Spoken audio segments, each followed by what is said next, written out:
Okay. Get off the screen.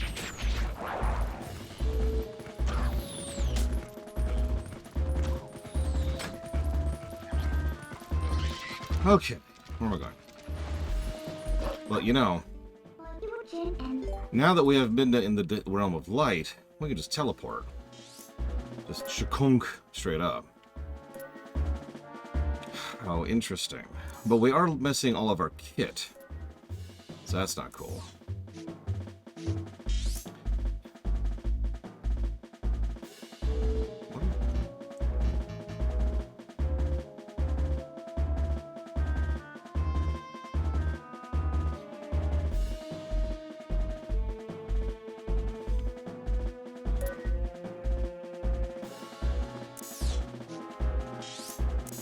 I don't remember it. Ironically, I suppose.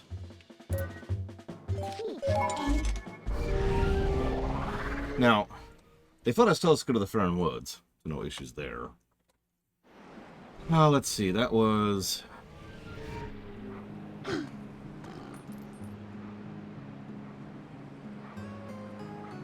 One, two, three, four, 5... 6, 7, 8, 9, 10, 11, 12.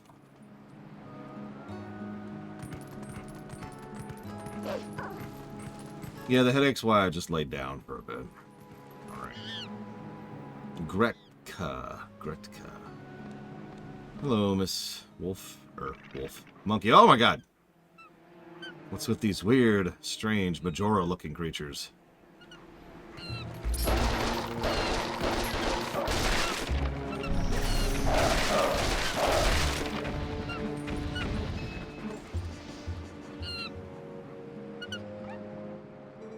Did you save me? Thank you. Listen, since you're so nice, let me tell you something. It's a really pretty wooded area on the other side of this cliff. I climbed over there, but when I tried to get deeper into the woods, those guys attacked me. What's in those woods anyways? I wouldn't worry about it. But let's go to this new area, shall we? So there's another section of the forest beyond this cliff. Alright, let's go. But first we're gonna get a chest we never got for some reason. You got money.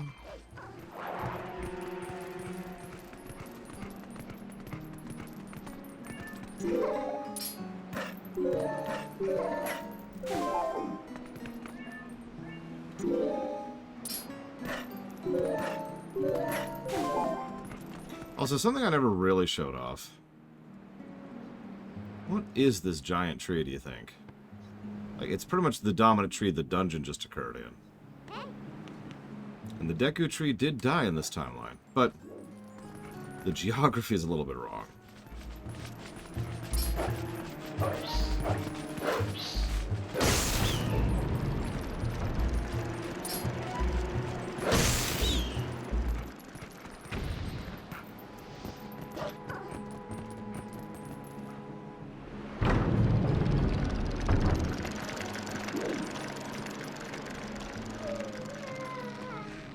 Then again, the geography is wrong in general, so...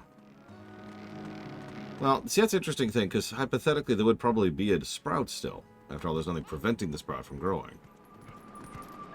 In the other timeline, there was actually a specific force that prevented the sprout, which we then fixed.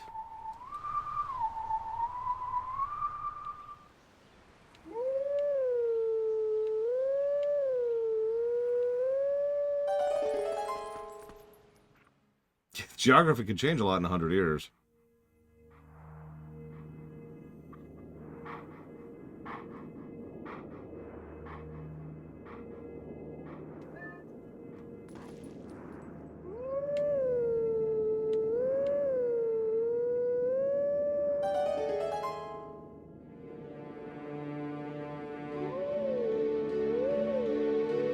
Which is funny considering how much of Twilight Princess they abandoned immediately after it.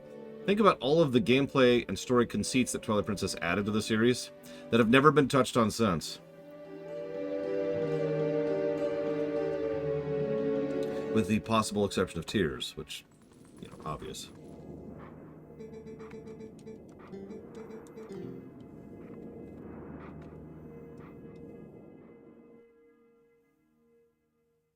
Oh, and someone remember Hylia for me. I need to go to Lake Hylia when I finish this section.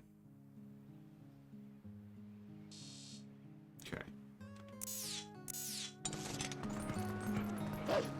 So, speaking of Majora's Mask.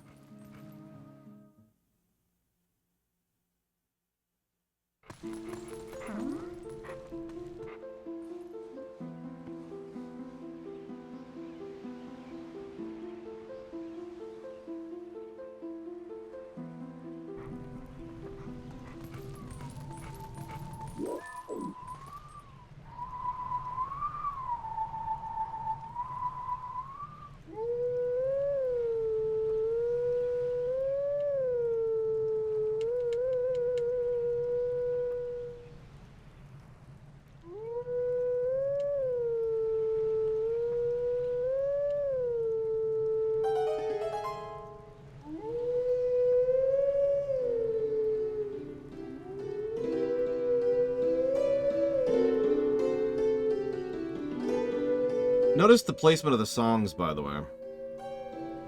Not all these songs are significant, although the Song of Healing song was pretty significant. But this song makes perfect sense. Zelda's song being the thing that unlocks this, that informs him that it's us. That makes perfect sense.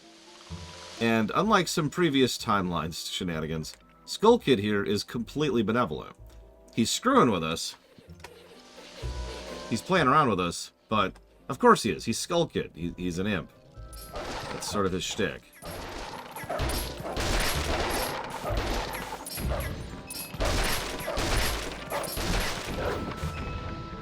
Yes, this is the Skull Kid post-Majora. I mentioned this during the Majora's Mask run, but by all accounts and all presentation, it's very likely that Skull Kid and the Hero of Time stayed friends.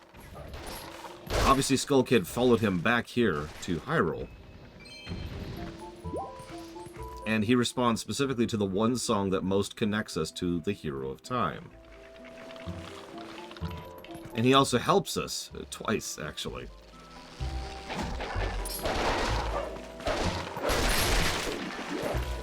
What?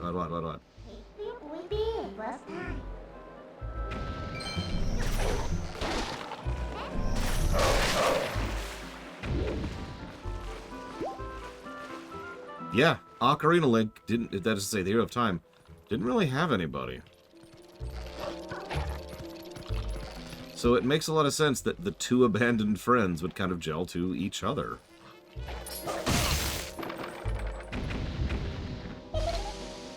Like, again, listen to his reaction. It's very fey. Even though we're attacking him and he's trying to kill us, nothing malevolent is happening here. There's no malice here. This is just a game. And I find it very telling that the Skull Kid has remembered us and honored us so many years after we died. Like, you can't tell me that that doesn't indicate how close these two became in the intervening years.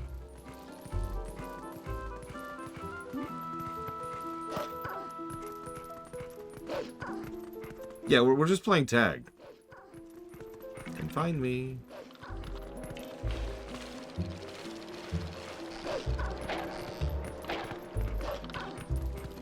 Just like in the last time we went through this Lost Woods, there's a bit of an audio cue thing going on, too.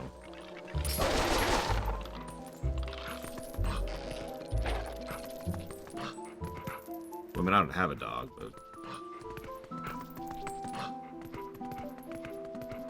Oh, no, we're not here yet. Which is interesting, because the music does indicate that's the right way, which, of course it does. That is the right way. Just not yet.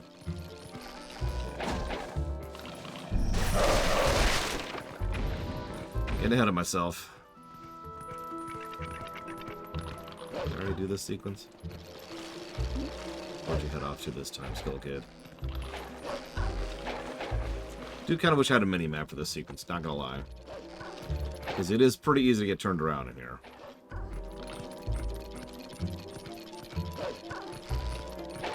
There he is.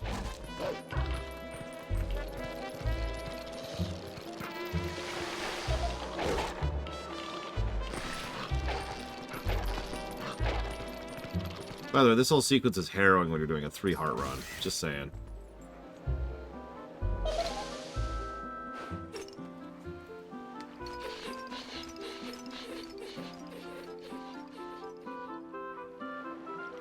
If anything, one of my bigger complaints here is that they don't lean into this even more than they already do. Like, I kind of wish they were more overt with this, if that makes any sense. I guess that's not quite true, because I like it when they're not too overt. I don't know, I don't really have any complaints about this sequence, I guess.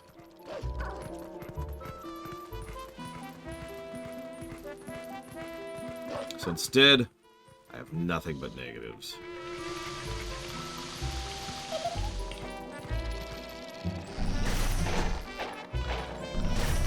I do kind of wish we weren't as harassed through this section. There's a complaint.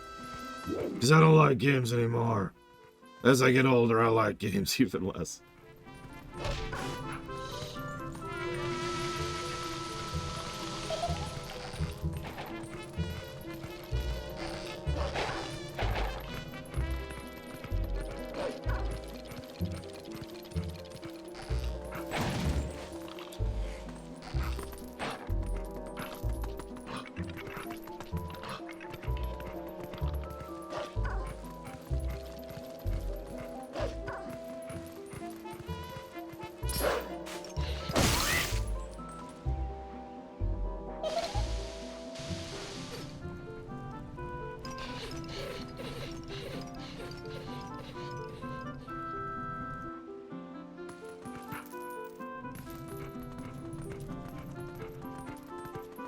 Also makes me wonder if the Skull Kid is capable of aging.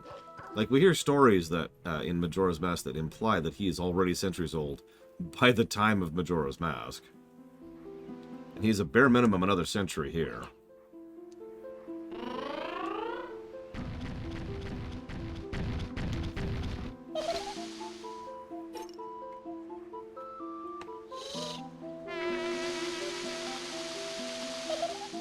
Alright, I always forget that the ultimate answer to these games is everybody's dead. Everybody's already dead. They died years ago.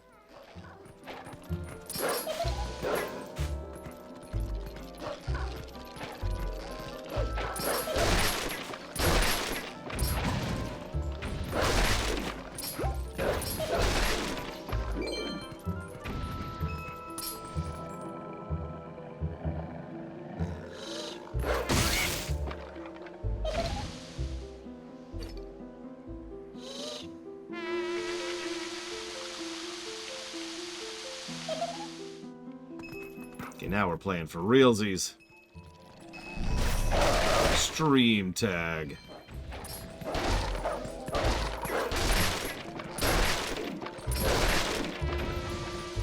Damn it, damn it, damn it, damn it, come on.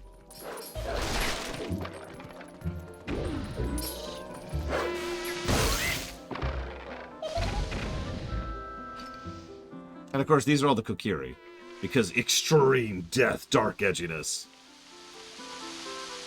They're all cursed into being Skull Kid's puppets, and they live in eternal agony, knowing only the darkness that resides where their souls used to be.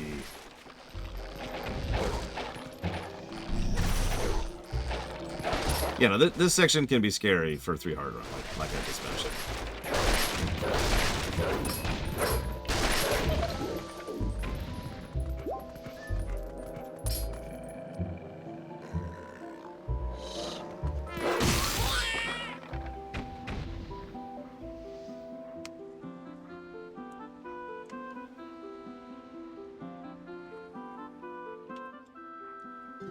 Bye. And that's all he says. He had his fun. Refay. There's also an impression here, an implication, if you will. So, that's the Temple of Time. Think about the geography here for a second. I know, they didn't. But think about this for a second. Now, it's been a century, and that's not a small amount of time. In fact, that's a huge amount of time. But that would mean that right over here was the Temple of Time, which means Hyrule Castle used to be basically right here. Now, interestingly enough, that tracks... hang on. If we assume this is what's left of Lon Lon and became its own province. Like, that lines up reasonably well, right? There's Hyrule Castle.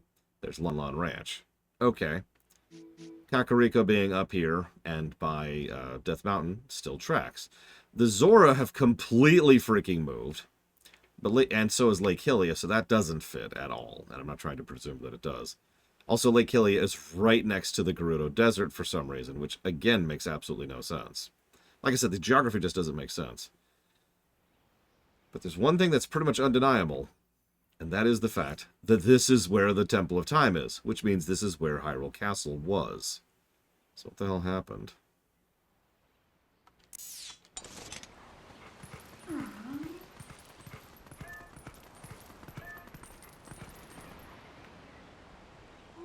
Oh, also, while we're here, the Lost Woods expanding to include Hyrule Castle is certainly its own thing, but regardless of whether those are the Lost Woods or a new Lost Woods, did you notice that the Skull Kid is helping to defend one of the last legacies of the Hero of Time?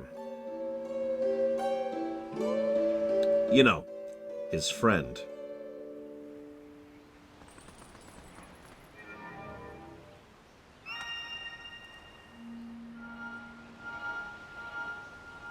I might look this up,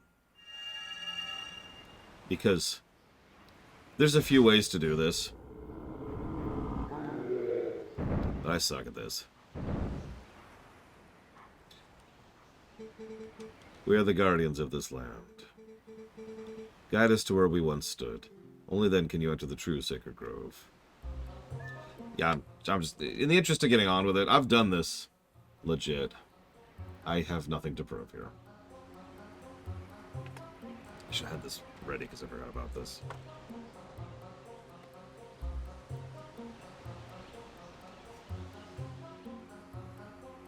This puzzle, I mean, no, this isn't a cheat flag. It's just there's no real, as weird as it may sound, there's no real detriment for failure here. It's just keep trying until you get it. And that's kind of it.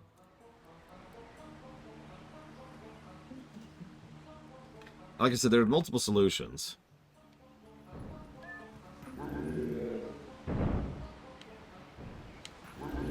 See, I was going to do the opposite of this, so I'm glad I actually looked it up.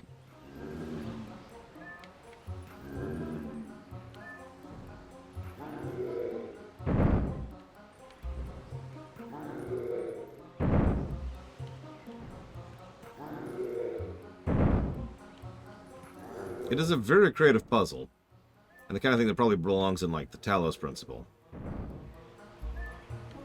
But yes, this is not a Zelda puzzle. This is a puzzle. I'd say it's a bad thing, just a truth. There we go.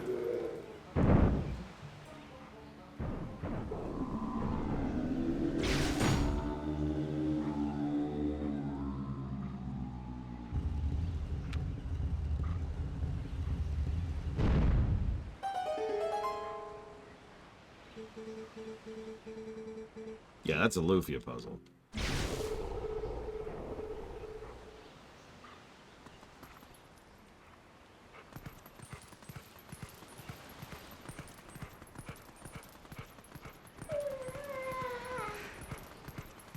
There it is. A bit overgrown. But you can see it. You can see the bits and pieces of the Temple of Time all around us. Magically enhanced overgrowth doesn't surprise me either. So, I do actually have a legitimate theory for what happened here. Let's ignore the geography. The theory on the geography is they didn't think about the geography. Unlike Wind Waker, which ironically they thought about the geography quite a bit, I think they just put things wherever they wanted to with Twilight Princess. But this is the Temple of Time. I do think they thought about that. I think that what happened was after, Link, after the Hero of Time came back, probably married Malon, started settling in Lon Lon Ranch, probably became the local lord, all kinds of fun stuff like that. After he just kind of, pieced out of the hero business, I bet he came here and pretty much arranged for most of the defenses around the Master Sword. He wanted to make absolutely sure that this was much, much more protected than it was the last time around. And I think that he, along with Skull Kid, either through deliberate action or let me put it this way. Either he asked Skull Kid and the spirits of the forest to help defend this area, or they did it in reverence to the efforts he already started. One of the two. But either way, the forest magically grew up around it and became the new Lost Woods.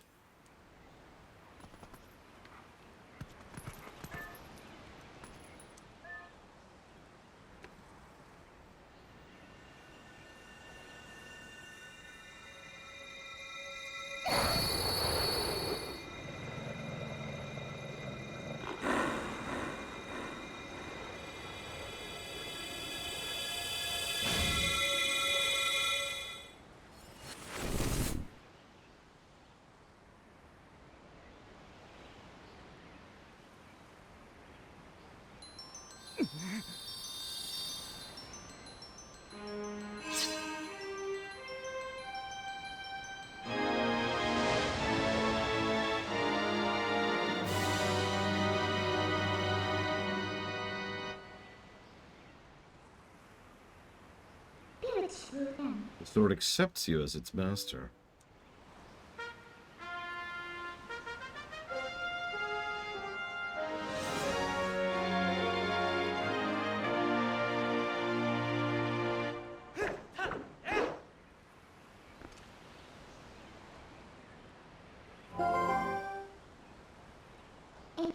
This thing is the embodiment of the evil magic that Zant cast on you. It's definitely different from our tribe's shadow magic. Careful. If you touch it, you'll turn back into a beast. This thing's too dangerous. Probably best if we just leave it here, huh? But on the other hand, if we kept it, you'd be able to transform into a beast anytime you wanted. Yes, and Zant was kind enough to give it to us. We should be thankful and use it all we can. If you need it, just call me. I want to keep a low profile, so I'll hide in your shadow when you're human, but I can change you whenever. You can be a wolf anytime you like. Also, we can warp around whenever you want. But listen, Laura, I've got a little favor to ask. Would you mind coming with me to find something called the Mirror of Twilight? It's hidden somewhere in Hyrule. Yeah, the Mirror of Twilight is our last potential link to Zant.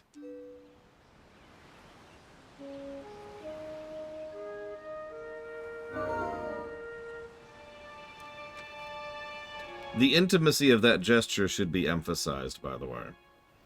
That's some impressive body language for an imp. So, this is the freedom point, believe it or not. This is the moment where you can do a whole lot of stuff in a whole lot of order.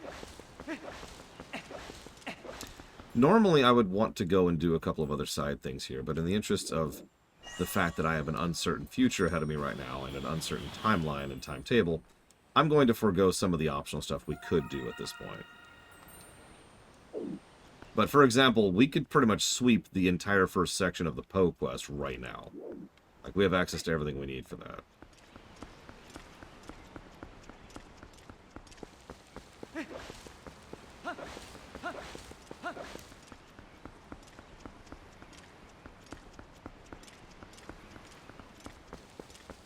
Like, I think we could get like 29? I actually have a guide up here because I was curious. Yep, looks like we could get 29 Poes right now. 12 of the stamps. Looks like we can now push through the Malo quest, which needs 1,900 rupees, which we might actually have. And yeah, we could get most of the heart pieces right now, too. Like a huge chunk of them. Like I said, this is the freedom point.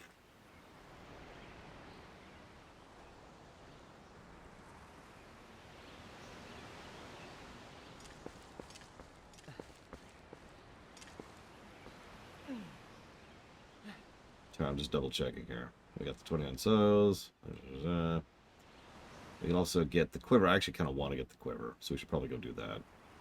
And we definitely want to get some of the power-ups.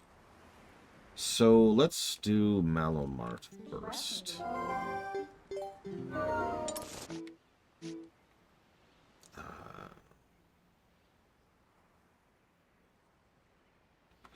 Hold on.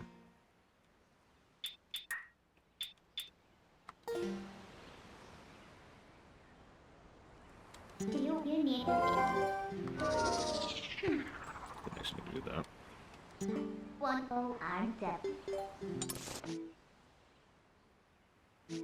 So I'm going to ask a question in ignorance. Without spoiling, what was the issue with doing Endwalker like that?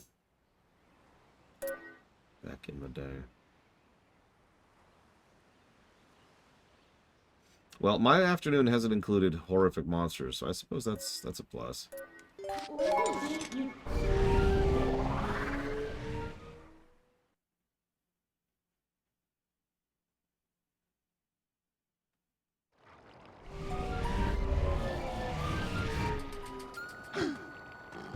Oh, I should show this off in order.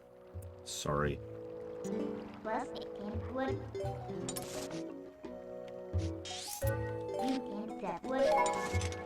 Let's go waste 10 rupees really quick, shall we?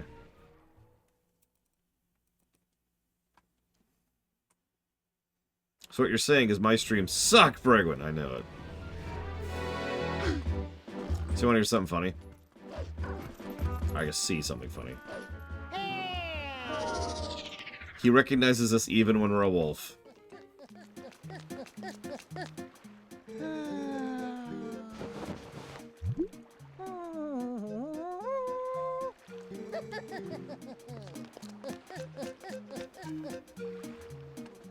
I actually remember how long it took us to get through Endwalker MSQ. I don't think it was that long. The MSQs are usually relatively short streams compared to the patch streams.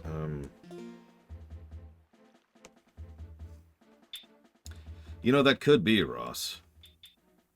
He also had the other 2 gems, which, if we're thinking about that fully, means there were 2 copies of those gems in the timeline at that point in time, which could have further helped to emphasize that he was telling the truth. Like, interestingly enough, young Link actually has a lot of things at his disposal to prove that he meant what he said. And he probably had the mindset to actually bother. So let's do this really quick. First, let's talk to the groupies.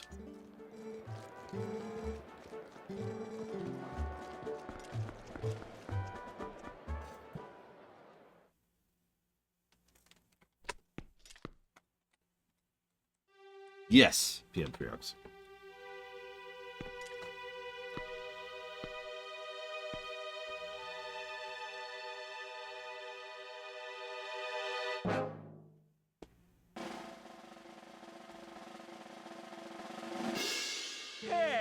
Greetings and salutations, good sir. Welcome to the Kingdom of Hopes and Fondest Dreams. In this place you can taste the life of a circus star and get your hands on gear that boggles minds. It is our earnest hope you find delight in playing the Star Game. The rules are exceedingly simple. All you must endeavor to do is track down all the glowing orbs and collect them before the time runs out. Rather outstanding name, I must say. Step right up. Shyness be gone. 10 rupees. Yeah, no kidding, Arspruce. He probably knows things about the Shadow Temple alone. Whoops. Okay, that's on me. I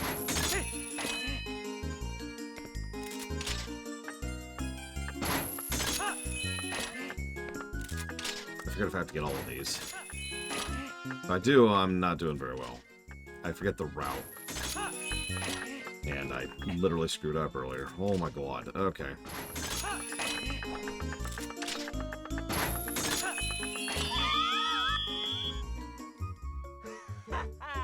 You suck.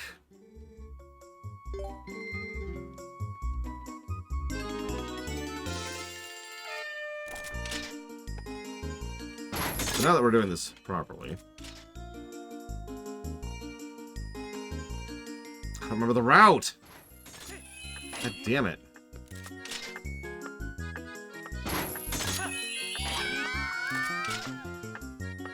There's like a pretty definitive route here. Hang on, Walker. No, no, no, let go, let go, let go. Oh, God. There we go. Ah, I'm terrible and awful. Thank you, Walker. As always. Sheikah were in Skyward, although they were different over there.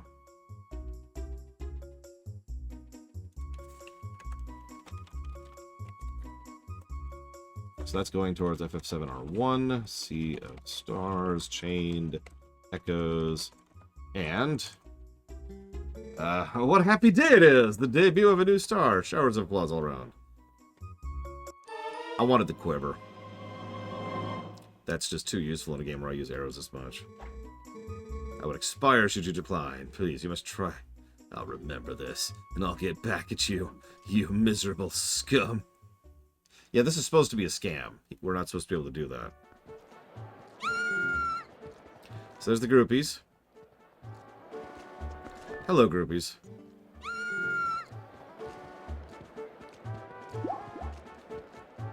And it's a convenient source of healing, if we need it.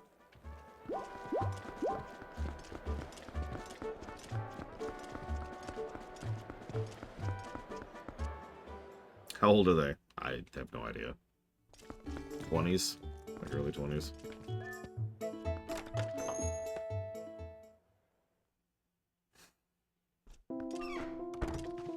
Agatha.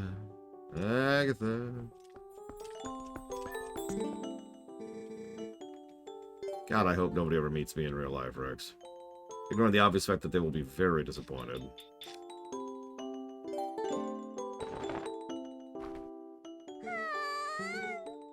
Little beetle, I want to use that shiny shell as a pillow and fall asleep. Most believable city in a Zelda game. Frankly, I think you're looking at it.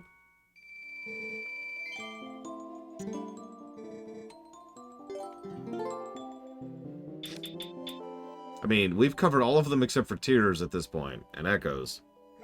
Yeah, I think this one wins.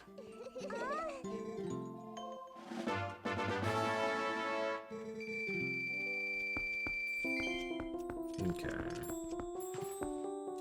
We need about double this amount of money, which we actually cannot get right now. Or rather, we can. But we won't. But first, we're going to get something else, which is also pretty important. And you remember that Hylia thing, so thank you for remembering that. I mean, look at this screen right here for a second. Take that in. Take as much time as you want staring at it. There's a lot going on. There's people carrying goods around. There's people haggling. There's people peering at what's available for sale. There are flowers and fruits and vegetables and carts and barrels and bottles and kegs. There's carpets for when people are actually going to, you know, for the actual vendors who are sitting out there. There's the cobblestone, which has a nice varied pattern. There's a little bit of moss growing in parts of it. There's signs. There's overhangs. There's different architectural styles between the buildings on the right and the buildings on the left. This is really good. This is gorgeous. There's a reason Castletown has been a source of 3 positives by itself.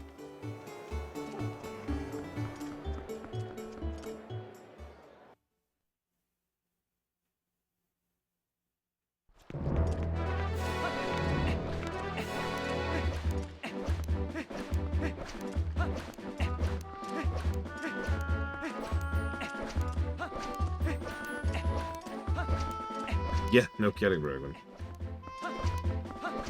It's funny how much better games have gotten at the illusion of, you know, towns and cities and busy areas. Because I remember being shocked by something like, say, FF6 back in the day. Which was pretty much the very first game I ever played, which succeeded at that illusion, in my opinion.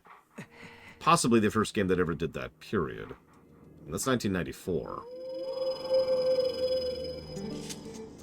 I mean, again, I am ready to master this ability. Why is it snowing all of a sudden? How strange. Oh.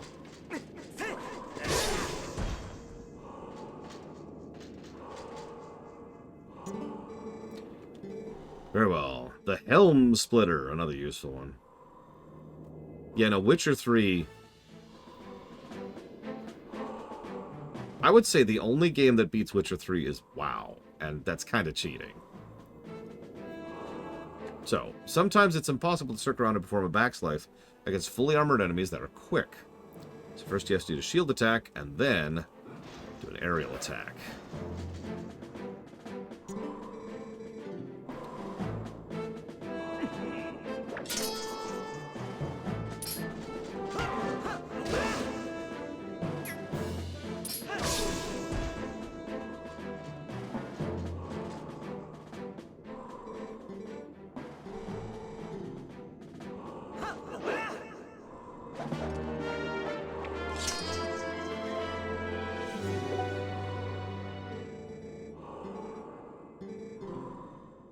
Yeah, no, Narsh, South Figaro.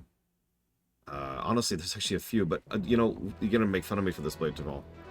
The specific town that I remember striking me the most back in the day for the first time was actually Nicaea, of all things.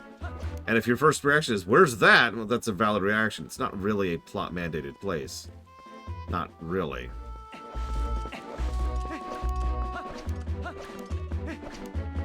But it's the trade town you go to after finishing the Gao sequence. Yeah, no, there's just, they do a lot to make that look like a trade hub. And it's like, yeah, I'm with that. And I remember being just struck by that when I was playing that for the first time and just being like, this looks like a town. And it was such a weird feeling because, I mean, I've been playing video games at that point for about 11 years. So, you know, getting to that, or 11. Hang on, no. 10 years. For 10 years. And then, like, I was just like, there's more to talk to than just plot coupon characters. It was so weird. Because Bragwin mentioned it earlier, but it's so true, especially back in the day, although even nowadays, there's the quest NPCs, there's the vendors, that's it. There's still games that follow that formula. Starfield, excuse me. Alright, so,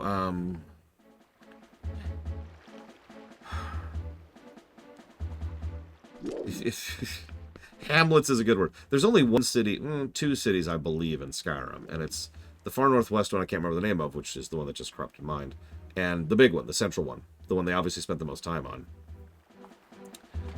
Come on, Laura, you were in the middle of doing something. Right, I was going to show off Haughtyville. Let's go after the show off the Haughty place.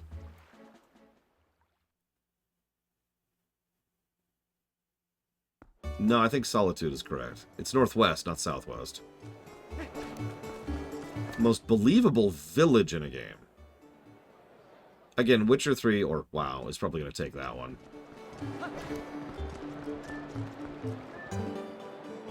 You're a new face. You've been in that shop? If not, you should really check it out sometime. Oh, you definitely should.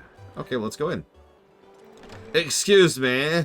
I'm terribly sorry, but, well, having a customer in the store with shoes as filthy as yours can make our other clients uncomfortable.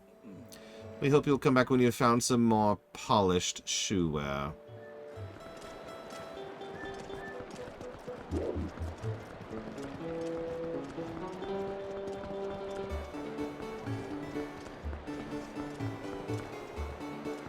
You mean Baldur's Gate, Lord Harriman?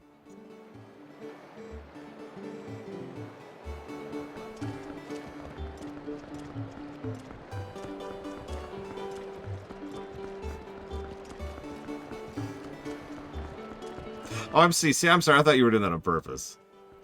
I thought you were making that joke. It was a good joke. I was laughing with it.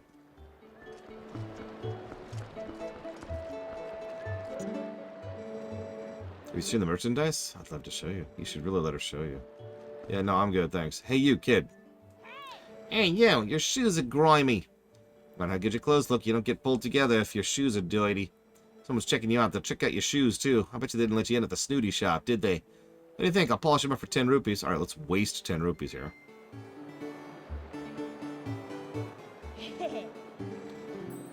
So, I'll admit, and this is my fault here, I wasn't thinking about CRPGs when I was thinking about cities. Because actually several CRPGs do a good job of making cities feel like cities in games. So, God, it's the song. It's just a different tempo and instrument choice, but it's the song.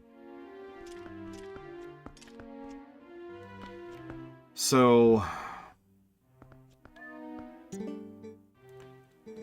can I help you? So we've got arrows. Okay, let's buy some arrows. How much are they? 10,000 rupees to buy the arrows, by the way. He also sells the magic armor, which, by the way, this is our final suit of armor. I don't know if we're going to get this, but we're going to try for it. I think it looks sharp, personally.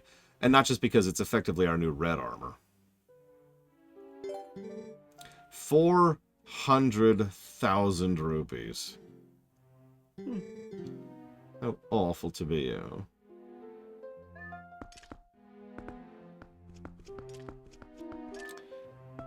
So this is the haughty shop.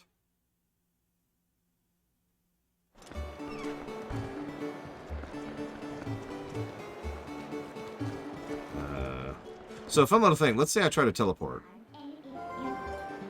Someone will see you. You have to transform when there's no one around. Oh, okay. Well, fortunately, and they did think about this, so credit where credit is due.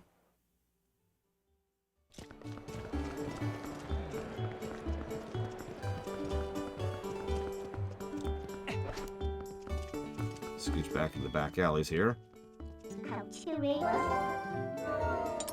And now we can teleport.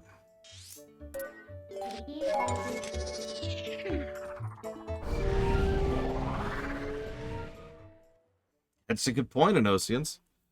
Ink. We're probably the second best swordsman wandering around the world right now.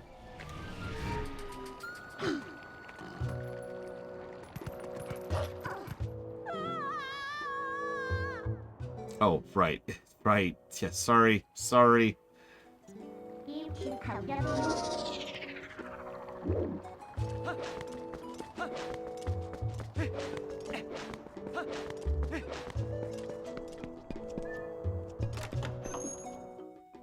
So now that you've seen that store...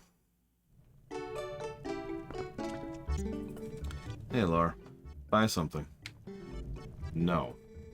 I heard there's a lot of price gouging going on in the shops of Hyrule Castle. People are pretty upset, I hear. I loathe people who take advantage of the poor unwashed masses. Give to my Castle Town shop fund so I can finance a shop there.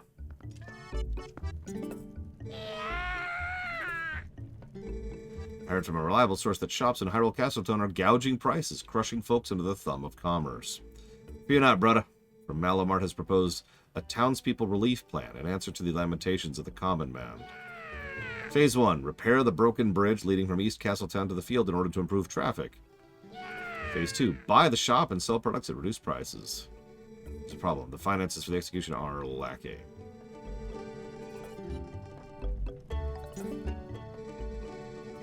₹1,000 short, huh?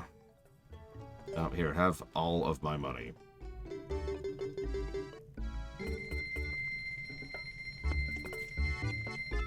Good afternoon, Evo.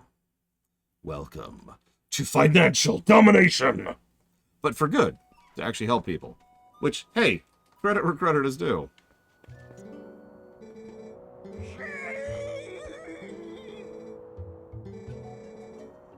Ah, yes, my young child has been stuck in Hyrule Castle because the bridge remains broken.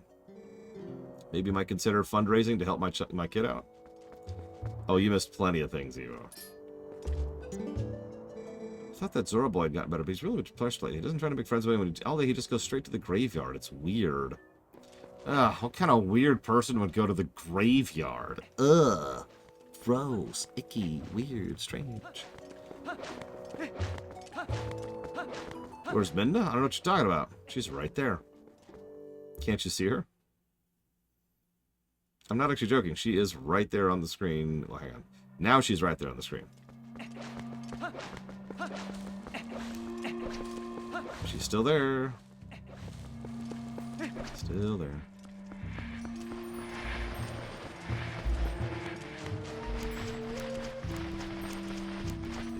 Kind of hard to see her here.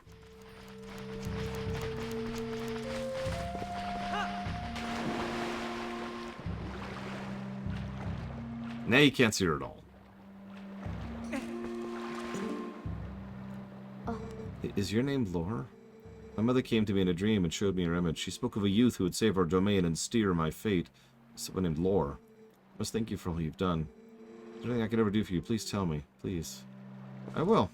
Hope you're doing alright, kid. Now that your mother's dead and all that.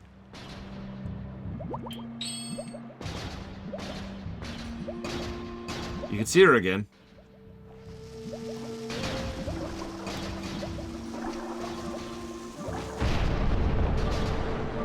Ah, fine, I'll stop dying. Oh, hold on. While we're here. Yep, she's right there.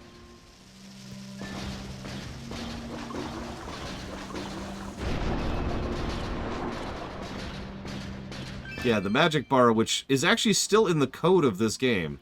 And in fact, it is actually possible to go get a green chew, which refills your magic, which does nothing because there is no magic bar. I'm just waiting to see when you figure it out, Eva. Nobody tell her. Nobody explain. This is a shortcut down to Hylia.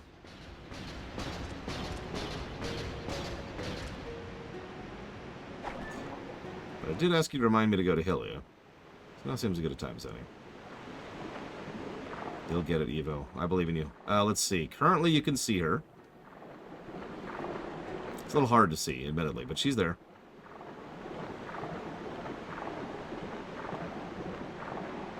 Okay, and now you cannot see her. And now you can see her.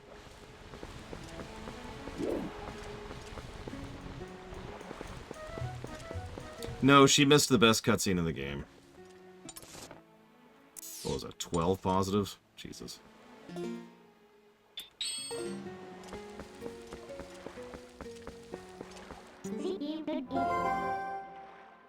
She's right there.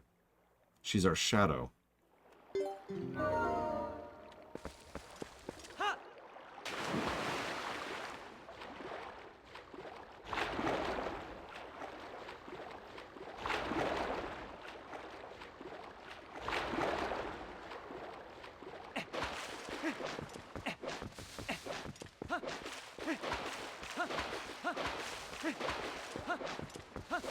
See, I could have made that easy. But since you missed the best cutscene in the game, it probably wouldn't have made much sense. So, see, I'm out in the light right now, right? There's no Twilight stuff going on. So this should be unusual to you, given that circumstance. But that's because Minda is currently in possession of the Triforce of Wisdom. And we now have the ability to use our curse in a weaponized format. We have turned the curse into a blessing. So we can just switch. I will. Like I said earlier, this is the freedom point. Everything is unlocked.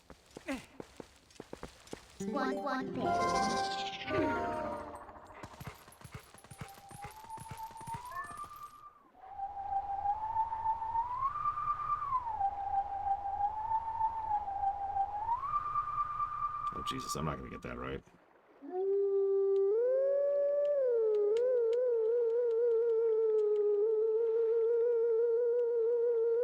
Now, that probably looks like I'm screwing around, but actually, if you pay attention, it's a good way to get guidelines. See?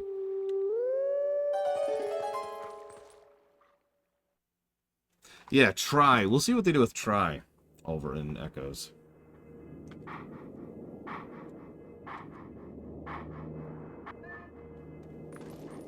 Yeah, but I just did this.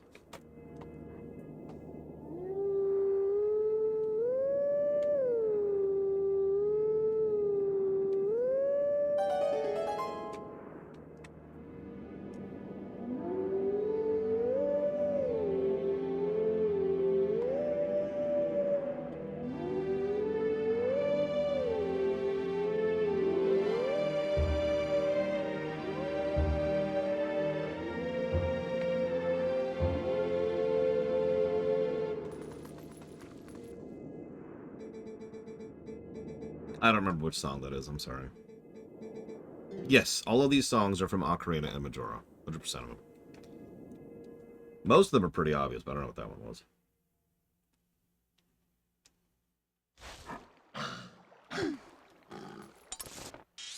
And that is in the desert. Oh! There's an indicator for pose now on the map. Also, speaking of which, I noticed there's a lot of little indicators on the map now. Like, there's the mini-game indicator. There's the ladder indicator over here. There's the read indicator for where you can pull out Epona. But yeah, I think that indicator is new. Plus to gameplay. Yeah, plus to indicators.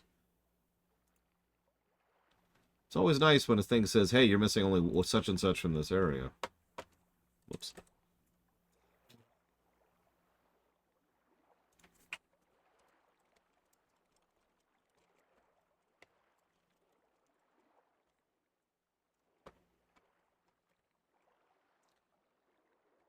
I was going to say, I'm almost positive that's on the GameCube version, but I haven't played the GameCube version in a long time. Wow, that sounds vaguely horrible off the deeper end.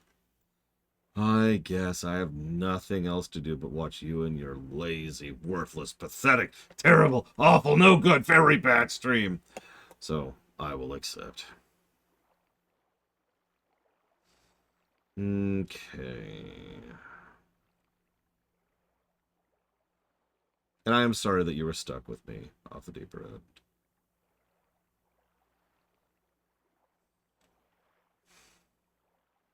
We could get another bottle right now, which of course would be... that's the pose. We did that. We did that. We could get a bunch of stamps right now, which we're not going to do.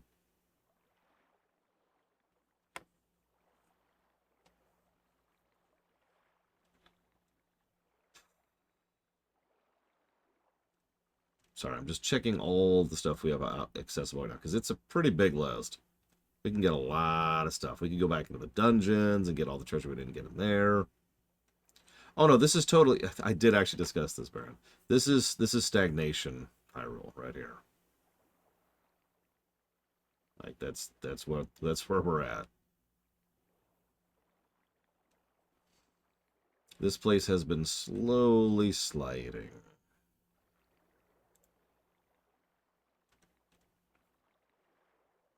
Okay. Looks like that's the only one we have access to now, which is the thing I cared about the most. So, let us go back to Castletown. Whoop, whoop, whoop. Whoops, I should probably actually warp.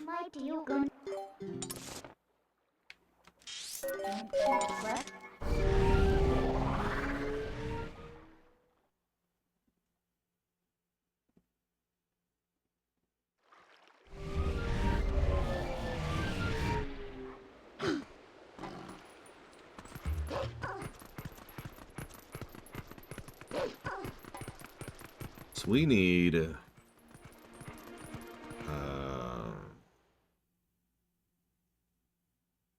421 rupees right now.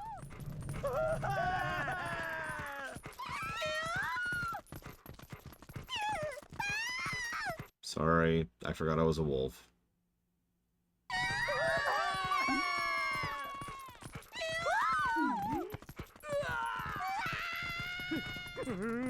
Oh yeah, by the way, that's the military. That's the guard. He's just cowering there. One time, you any power. That was what with you need. God dang it.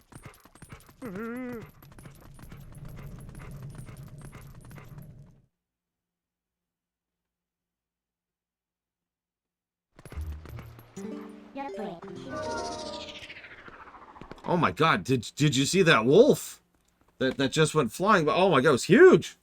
Its dick was just, oh my god, it was terrifying.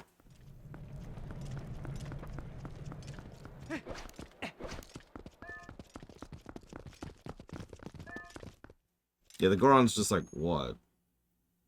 It's a wolf, what?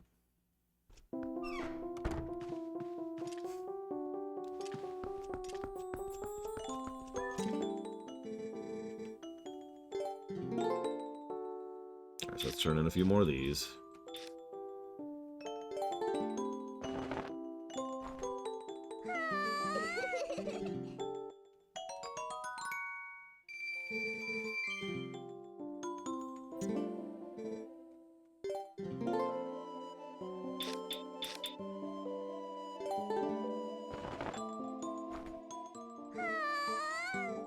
Little ladybug, little ladybug. If I was smaller, I'd get on your back and we'd fly around.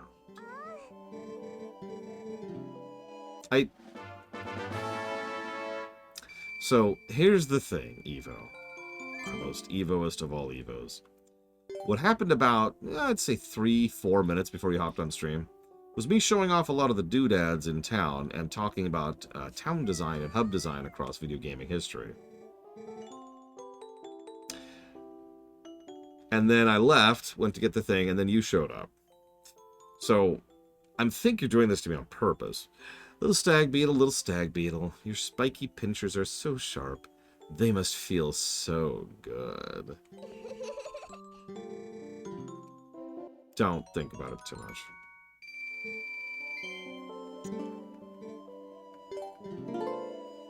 Listen, I'm sorry about the sorrying. I didn't mean to cause any issues, so I'm sorry, Evo. I hope you can sorry my sorry before we sorry. Sorry.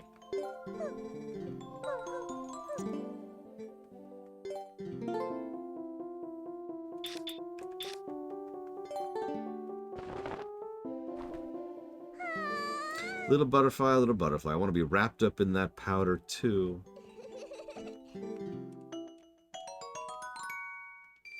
Yeah, Agatha would belong more in Termina. I'm just saying. I don't know. Pillars of snow.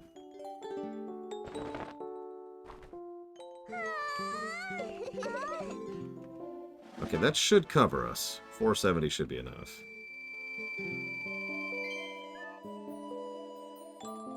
I think.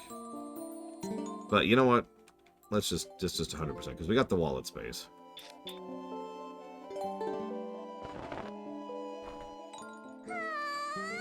Little mantis, little mantis. If I had sickles like that, I could slice onions better.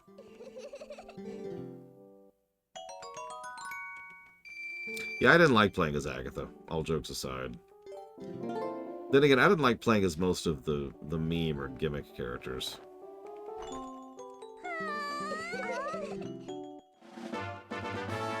Like I wanted to enjoy, I think it was Linkle. Female Link. But I didn't. It just wasn't fun. And I can't remember anybody else off the top of my head. So. Just for you, Evo. It's a little bit different at night, but I was just showing off this exact same screen. Oh, I like a good gimmick character.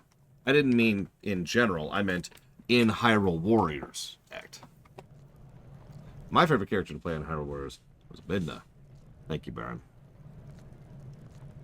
Actually, quite the contrary. In gaming in general, I usually liked the gimmicky guys. There are only a couple of exceptions to that. Like, I like playing as Mateus over in Dissidia. Or, oh god, of course I can't think of any other examples. Parry guy over in Sengoku Basara 3. Which Midna? I don't understand the question, so I'm going to ignore it completely. Alright, so. Put that towards... and then you mentioned Arbiter, but also, while we're on the subject, Cho'Gall was probably my favorite overall character to play as in Heroes of the Storm. Block... Yakuza Block 1, and Buckshot Roulette. There's not too much to see here.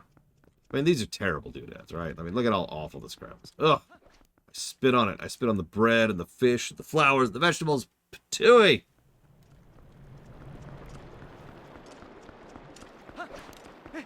The second one, then. Close us now. I enjoy playing as Laguna, but I suck at it.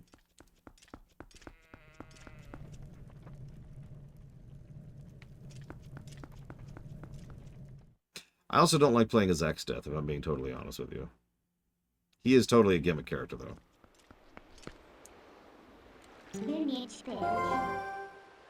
He does have a leg cramp in Dissidia. That is the thing that happens.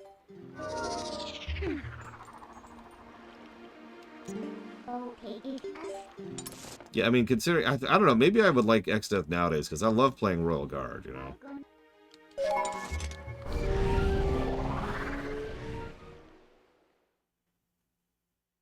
Anyways, don't worry, Evo. Except Evo's already left. She was so pissed at me that she abandoned me in High Dungeon. My puppy ain't one. See, now I'm struggling to think of other gimmicky stuff. I guess a lot of the co-op commanders in StarCraft 2 would qualify.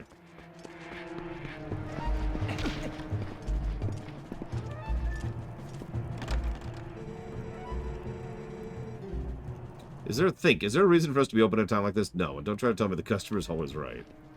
Jesus, dude. I don't know, I was trying to think of fighting game characters, but honestly, I just don't remember any particularly gimmicky fighting game characters who would qualify. I'm sure there are several, I just can't think of any right now.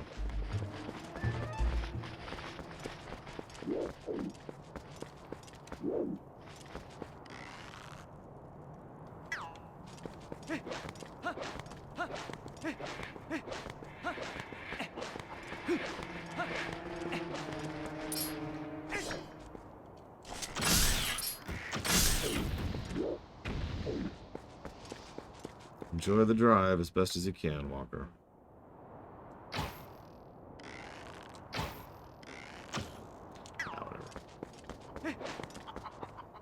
See, I don't like Smash, so I don't like anybody in Smash, except Meta Knight. I liked playing as Meta Knight.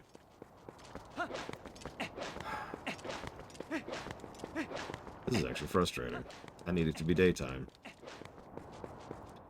I don't have a thing for that. Of course, Noctis. Going to Google.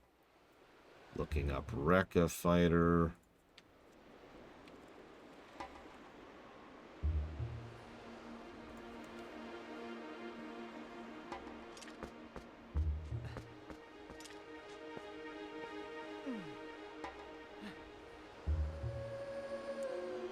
I don't think I've played as any of these people.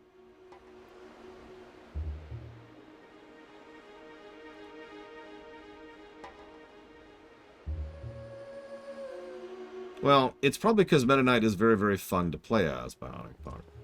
Regardless of any overpoweredness, he's just fun. He's got wonderful viscerality to him. And great mobility, and it feels and it plays well. I don't know what you want from me.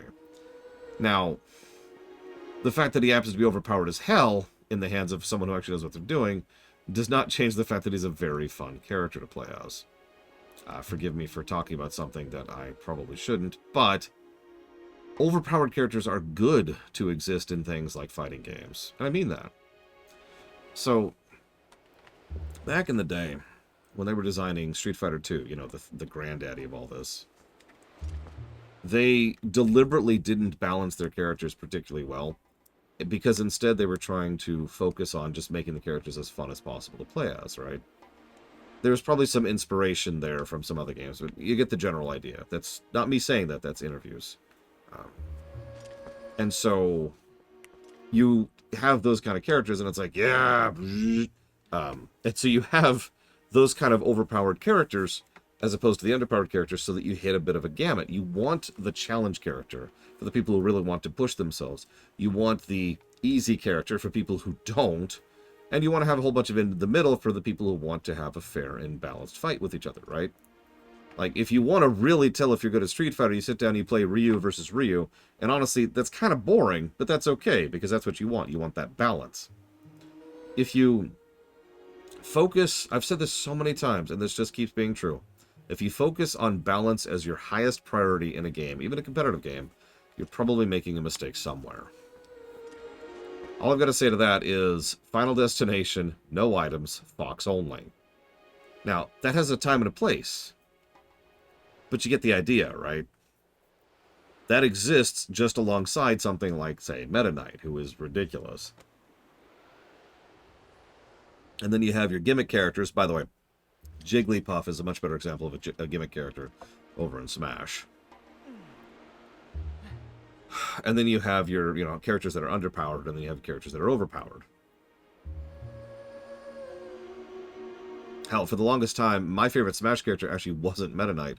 It was Bowser. I actually showed that off during the stream a couple of years ago when we streamed Smash Ultimate, which is a current review. And I was able to hang with Bowser pretty well. And if you know anything about the meta, or if you know anything about the fighting design, you know that Bowser sucks. He's one of the lower tiered of the fighters. But I don't care. I just like playing as him. You need to have that kind of a thing so that people can just play their favorites or play the ones they want to. Because there's lots of different reasons that lots of different people want to play lots of different fighters. Make sense? Anyway, that was a really long-winded answer, but in my defense, I was waiting for daylight anyways. It's not even actually sun time yet. Come on.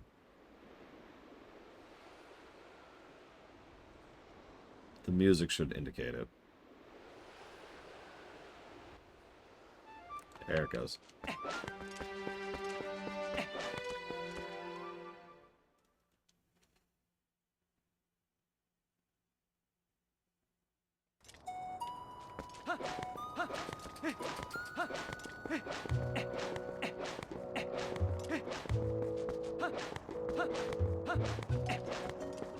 Okay, so now we donate some more money. Get that bridge repaired, and then we have to do a little side quest. We have to donate some more money. 209, I was right.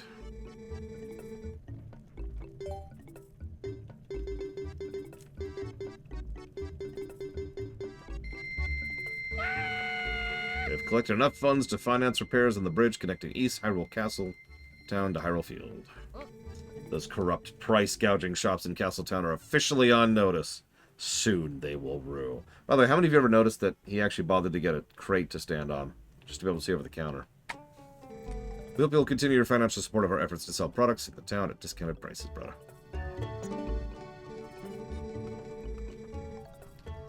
What?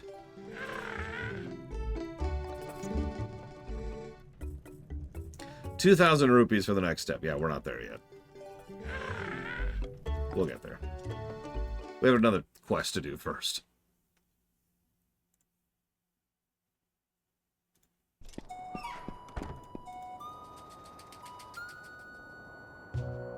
Yes, they will Hyrule the...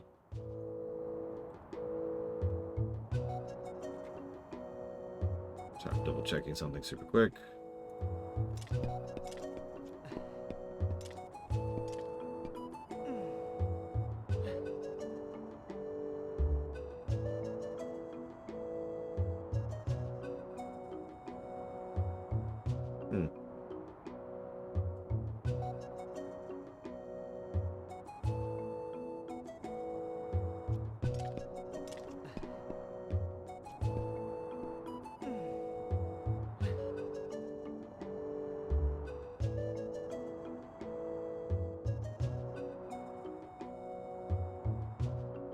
Okay, just making sure I was doing this proper, like, which I am. Sorry. I screwed this up a few times. I don't want it right now.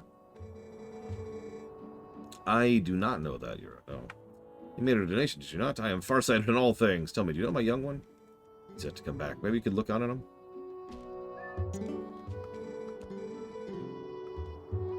Wait, what? That's not right. Oh, alright, whatever. We'll just do this way.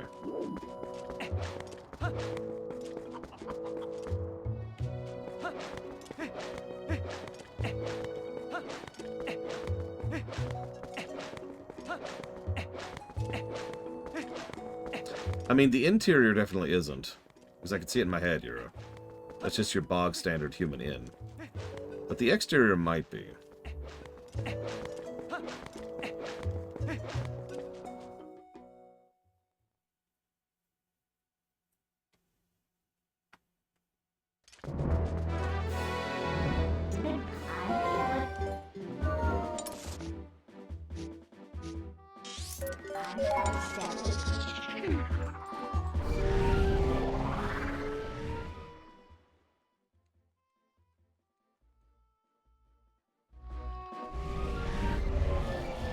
I don't know, I'll have to look at it at some point.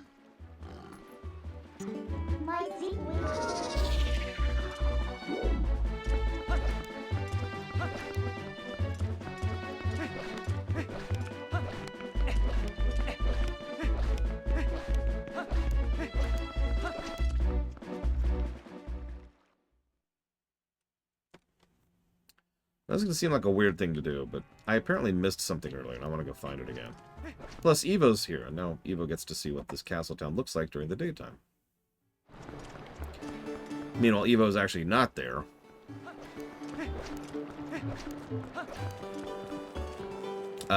She has 2 forms. Just the 2.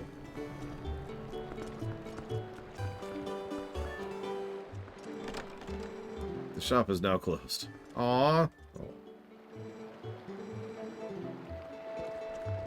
Whatever.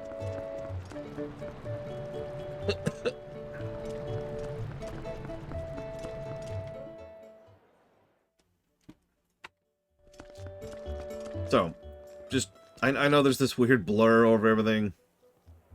It might actually be too early because it might be too close to sun. Well, if we're counting her giant octopus form, yes, she has 3, but I don't really count that. Look at this. Where is her? Yeah, it's acting like it's nighttime.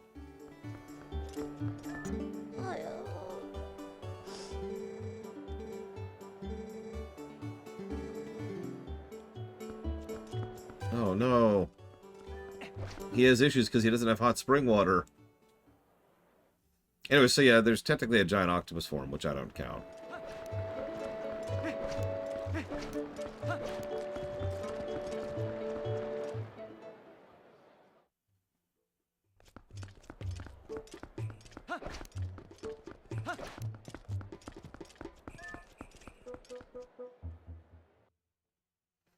Yeah, I don't know what they were thinking with the giant octopus.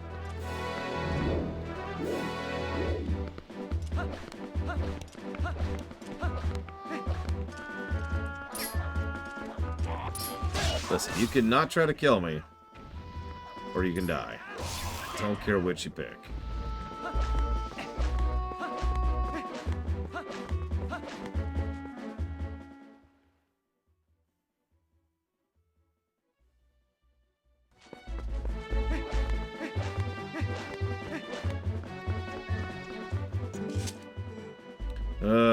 I do not feel like doing a thing. Now the bridge is fixed, but my body feels terrible. I just cannot go look for stuff to sell. Now all I really need is some shower myself with some piping hot spring water. But the bridge is fixed, so that's one of the 2 major pipelines opened up now. Excuse me, one of 3. I was sure about that other one. We'll get to the other one pretty soon, actually. Not there yet.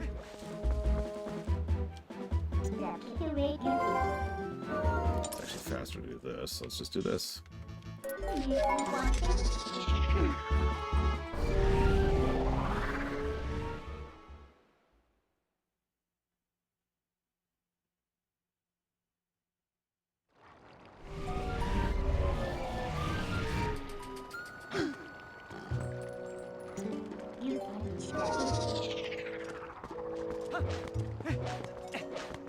You know, why can't we transform in front of people? Just be like, hey, what's up?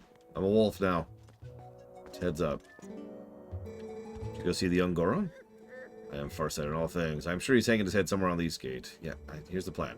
I will prepare the hot spring water, and you will douse him.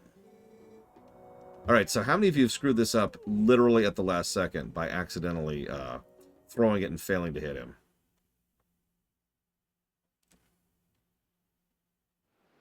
So this is timed.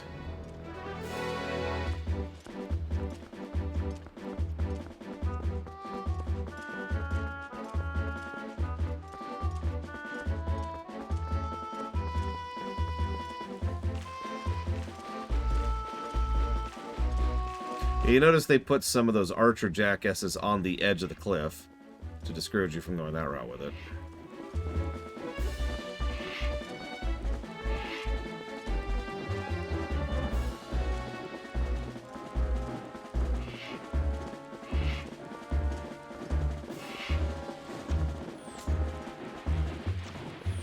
Well, this is probably game right here, actually. Oh.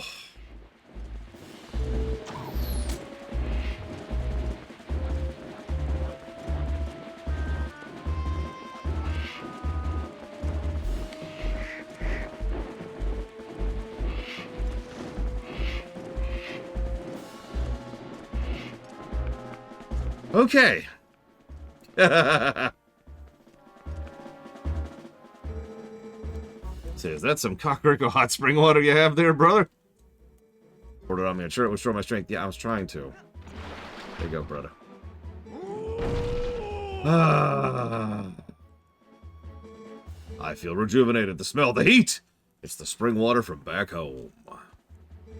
I'm gonna go get back to work and open up the shop. See you around, dude. He looks happy.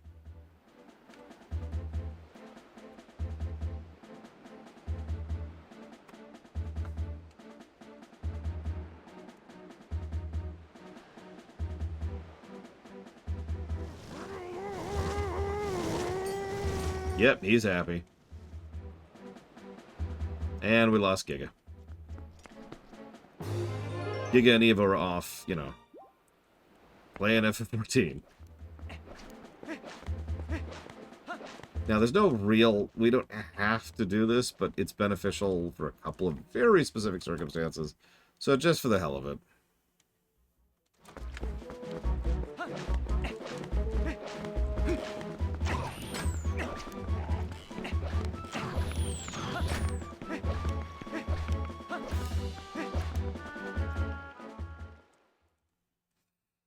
Now, it might not be glowy... Yep, okay, now I think it's actually daytime, finally. Oh, Jesus, Bergman. Okay. Unless you change your mind in the month it'll take me to get there. Oh, yeah, look at this place. Look at it. Look at it, Evo. Look at the people. Look at the bricks. Look at the flowers. Look at the walls. But honestly, I hate to keep coming back here, but I really love the market area. Look at this place. Just look at how dense this is, you know? You've got the dried out herbs and meat and the vegetables and the fruit and the flowers and the flour. Bread, bacon. Oh my god. Oh, it's so good. There's even like a little shop sign up there with something written in Hylian, which as we know is an actual language. I mean, it's kata, so it's Japanese. And then we've got, like, the carpets and the flowers and the pots and the signs, and the awnings to protect from the sun. Oh, God, Bregman. I do not, Hira. I try to block Witcher 2 out of my mind. That's not really a joke. So I don't really remember a lot of specifics about it, honestly. Like, look at this. Oh, God. Several people spent a lot of time on making this screen, I'm telling you. Oh, I don't have an empty bottle, but I do need one. And now I have one. I'm gonna be you, brother. Thanks you were able to open up shop again. I'll give you a special price, 20 rupees. It's hot spring water, full of nutrients, but drink it while it's hot. Or else it becomes... So if you drink it while it's hot, it replenishes all your health. It's a full heal. If it becomes cold, it becomes water, which does nothing.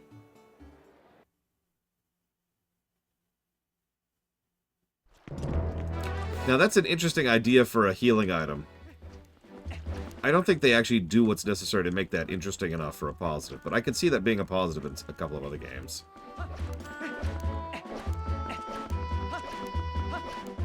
I don't even remember how long it stays warm for Hexia. It doesn't matter because we're only using it for this guy anyways. Hey, dude. You're human, yes? The other Goron told me about you, brother. Take a look at these rocks. Amazing. Is there a landslide or something? What are you doing here anyway? You trying to pass through? Wait. You smell like you have hot spring water there. If I took a drink of that, I'd be so strong I could get rid of these rocks. Yes, here you go. Have the hot spring water.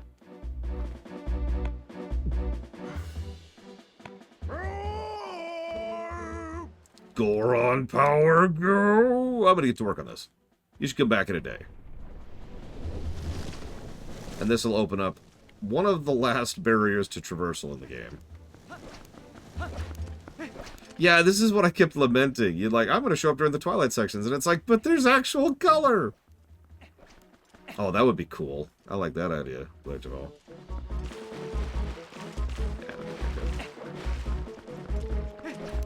Alright, so that's done. And we have enough rupees to do the next step, so let's go do the next step.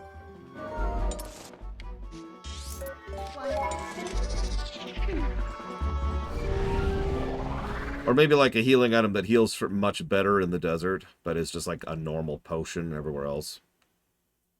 Or vice versa, for that matter.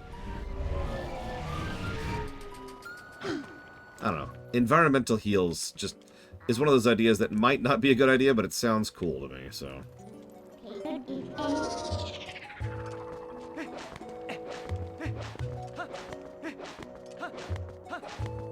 Hey, I helped your son out. Really did me the favor the other day, brother. He's my young one, and Castletown's been revitalized and has resumed business. Life has returned to both his village and Castletown. So now that the business is fronting most of the bill, we no longer need 2,000 rupees. Thanks to all the bridges built, the trade route is secure, and we have saved money for the economic development of Castletown.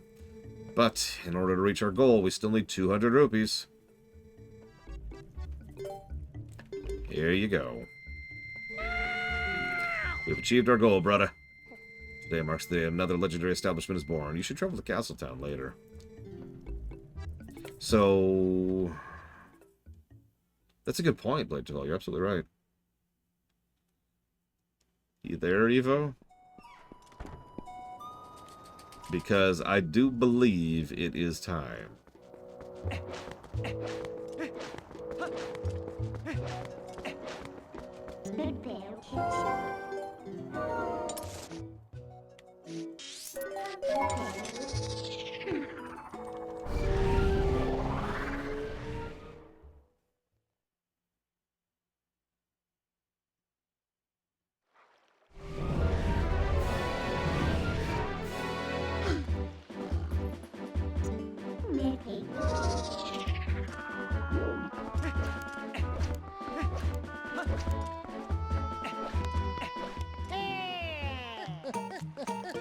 Not for him.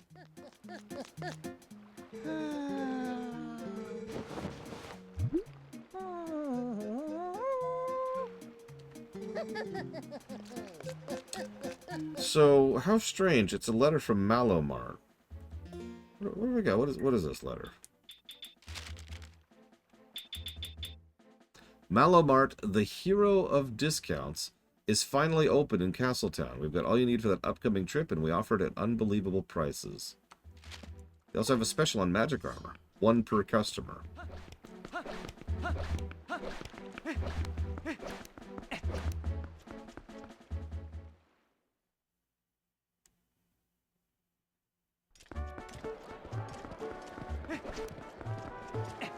It's alright, it's good. I like it.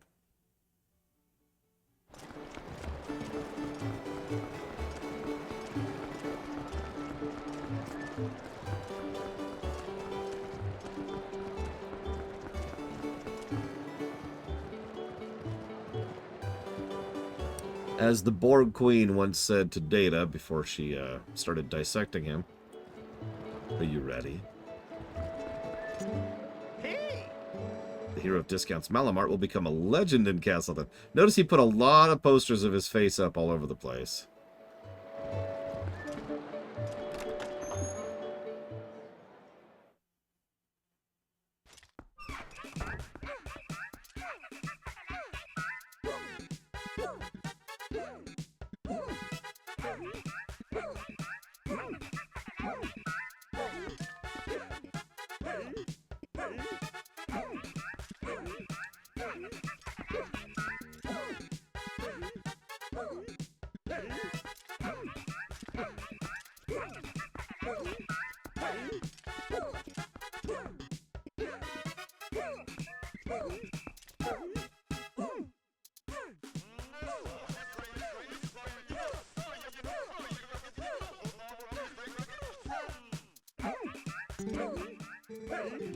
You know you want it.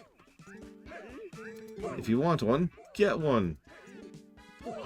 Sell it to me. I'll take one. I'll take one. I don't really want one, but I'll take one. By gosh. Sell it. Sell it. You'll buy it now if you're smart at Malo Mart. Welcome, welcome. Grand opening going on now. 20% off, 30% off, of course. Why not? We look out for you, the hero of discounts. Malo Mart.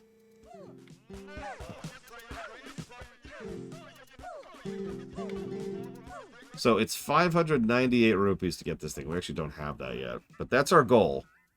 That is the gameplay reward for having done this whole chain.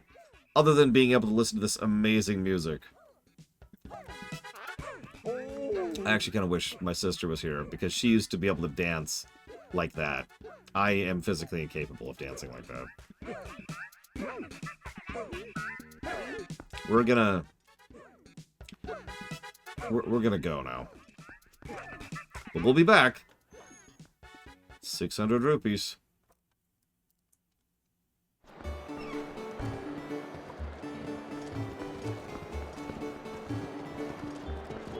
Okay, so let's see. I did that. I'm right up there. Yep. Okay, so we're actually where we want to be even.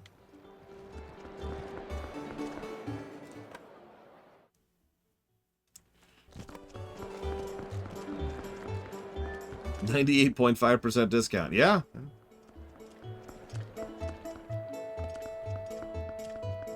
Oh yeah, that's right. We gotta give pluses for Malo Mart. Okay, so let me just what's the games? I can't do it. Like, it's all scripted now. I can't just add fake negatives anymore. You know what I could do? There we go. There we go. Yes. Yes. Okay. There's the score. At some point this will update. Oh no, you know what? No, I could force an update.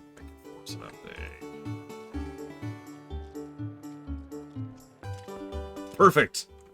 That's the new score after Malo Mart.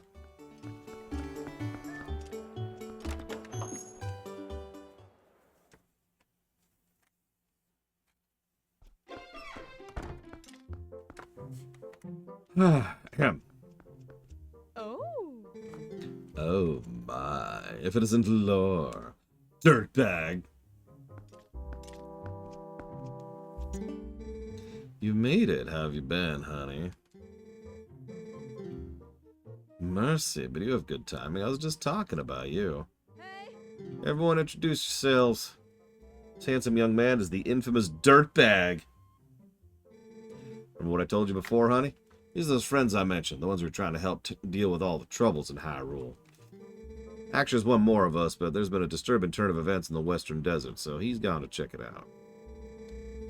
He's an older man named Aru. If you happen to meet him, definitely take the time to talk with him, okay, honey? Come all the way here. Why don't you relax a bit? Be no source. We'll talk to these folks. There's a jolly bunch. Hello, person I have never met before. I do not know who you are at all. Hey. Hello there. You must be Laura, correct? I'm Shad. Wonderful to meet you. Ignore the fact that I was being extremely rude behind your back earlier. Telma told me you've been all up to. You're rather formidable. I'd rather not, but, well, I'm formidable at book reading, but I lack, shall we say, physical skills. That said, if the history and legend of Hyrule are your cup of tea, I'm your fellow. If you're curious, just ask away. It's Asher. I grew up in the mountains with my father, who was a knight in his own right. He taught me the arts of war as though I was his son. Of course, lessons in common courtesy were not given him as part of the regimen. So forgive me if I come off as rude, yeah? Listen, before I blab both your ears off, I want to tell you something. Snow Peak, it's unlike any mountain I've ever known. I don't know much yet, but things happen up there that had happened on no other mountain I know of. Evil controls it. As soon as I know more, I'll let you know. Till then, you should stay away, yeah? But hang on, you. It has been a long time. Dun, dun, dun, wow, wow, wow, wow. Alright, how many of you don't recognize this guy at all? Be honest. My wife, Uli, sent the word to me. I've seen the children of Kakariko Village. And of course, I've also heard of your adventures. I must thank you for your help with Colin, Laura. Well, I recognize him. Hey, Kate. I am troubled by my own inaction. I want to help the cause. These friends here, I've had a connection with them for a long while. Like the others, I'm gathering information now. I'll let you know if I hear anything. Yeah, he just shows up later if you don't talk to him here.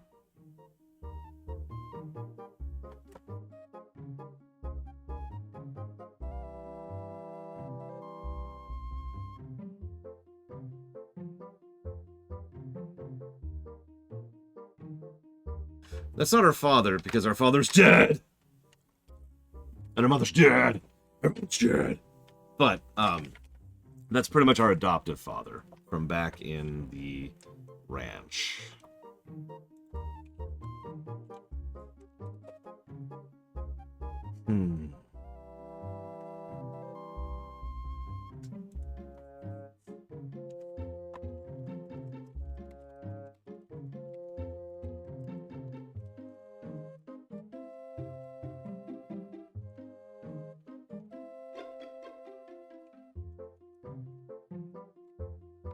Yeah, these guys feel like they were either left over from an earlier story arc or were supposed to be more relevant for the second half of the story, but spoilers, these guys are not particularly relevant for the second half of the story. Like, they get us started on 2 quests, and then they vanish until the final dungeon. Cocoon Tyranny, which, as we all know, Savacom is very in favor of. And Finding Paradise. Much appreciate, Savacom. Thank you.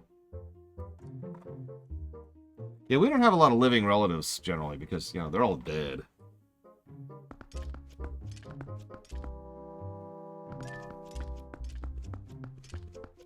Oh, hey, the mail guy's getting some food.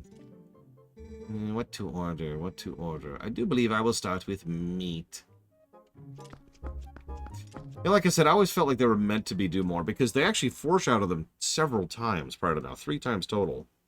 And then we get here, and then it's like, hey! And then we move on, and it's like, huh. So what do pointy ears mean? Hylian. They're not elves. They're Hylian.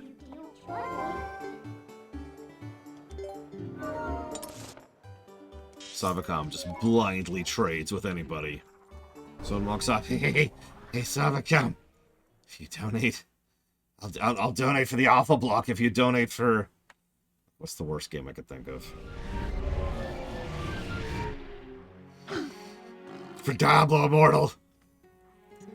You wanna buy some death sticks, Savacom? Because if you do, I'll donate for the Alpha Block.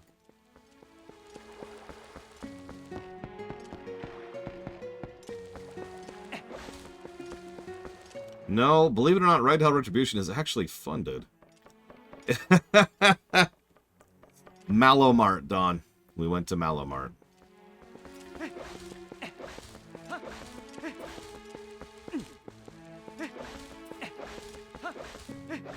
You know, that wouldn't surprise me, Savacom.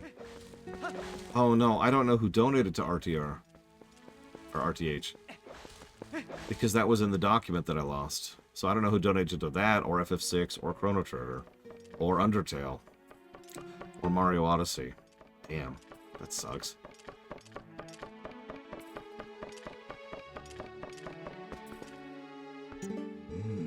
Thought it was about time for you to arrive. Master Dirtbag, is it? You do know Telma, don't you? I'm Aru, part of the group that Telma kindly allows to meet at her bar. I've heard all about your deeds from her. Now, you being a courageous youth, you've likely heard of strange events in the desert and come to investigate, no? Or am I mistaken?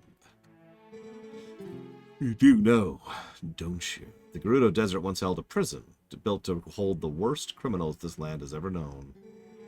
Criminals who were sentenced to death were sent directly to the underworld by a cursed mirror that was kept in the prison. Now the prison is condemned, and even the road leading to the desert is impassable. This desert at World's End still holds the cursed mirror and the malice of the doomed inmates. These old bones know the evil currently plaguing Hyrule is related to this wicked place, so I've come to learn the truth. Master Lore, I must ask, what will you do now? Don't tell me you plan to enter the desert and confirm my suspicions with your own eyes. Well, then let good old Aru help you out. Is Seek Lake Hilly below there? There's a man named Fire who runs an amusement ride. Give him this. See, long ago I saved this man's life, and now he cannot refuse me if I ask a favor. Leave the rest up to him. All should go well. Yeah, by the way, remember what I said about how the game likes to remember its NPCs? I wasn't actually joking. I don't think there's very many story NPCs who show up only once. In fact, this isn't even the last time we talked to Clown Man here.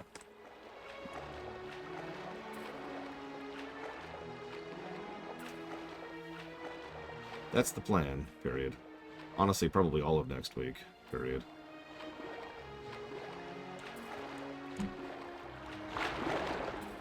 That bridge. No, I agree, Rex. It's nice. It's also the kind of trick that I fall for regularly. It's when you introduce a character that's seemingly a joke character, and then, whoops, they're actually plot relevant. Sometimes called the Undertale trick. Or Earthbound, or whatever. Unless you like the ride, huh? Not a bad bit of fantastification.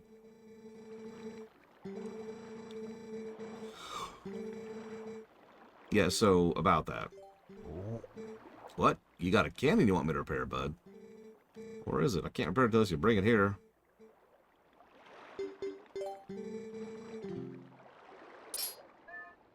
Do I need to actually, like, drag this item out to him?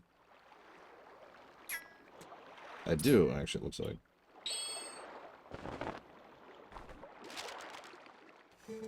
Old Aro, huh? Oh, well, I guess I ought to do what the old coot says. Oasis fly, right? So, here you go. One of our secret options, not available to the general public. This time's all paid for, so well, here you go. Remember, next time you gotta pay.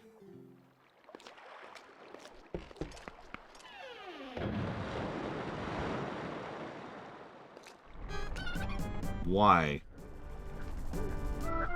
And why does he have Ukos on his thing?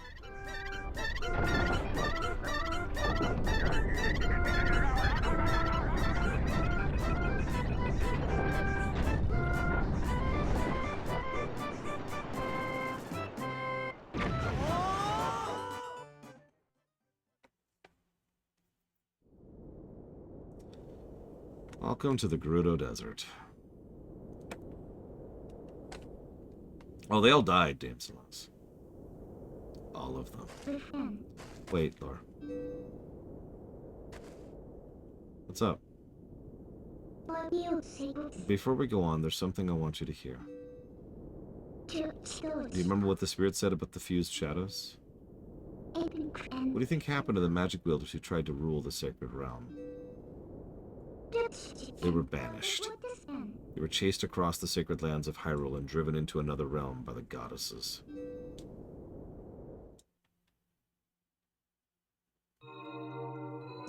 It was another world entirely, the antithesis of Hyrule, where the sun shines bright. Its denizens became shadows that could not mingle with the light. Eventually, most came to call it the Twilight Realm, and from it none could return to the world of light. They were forever doomed to live in twilight, splitting in the half-light of dusk, mere shadows of Hyrule. Oh, and our propensity for pocket dimensions continues. I think we're up to like 6 at this point. That's the history of the Twilight, as it's been passed down from our ancestors. Do you now understand what I am? I'm a descendant of the tribe that was banished to the Twilight Realm. Okay. Weird time for that cutscene, but sure. It was a peaceful place. Until Zant took control of the Twilight Realm and transformed all the Twilight into shadow beasts.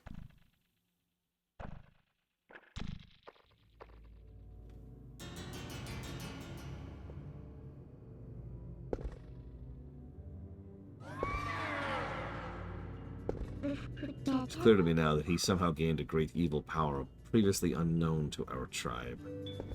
In any case, I was sent from there. I could no longer get into the Twilight Realm without his power.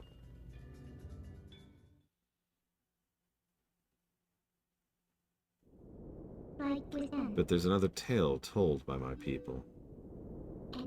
Though the goddesses forbade us to return to the world of light, they left one link between the light and the darkness. Something called the Mirror of Twilight, passed to the protectors of Hyrule. It's our only path to the Twilight Realm, and we must get there. You'll come with me. Won't you?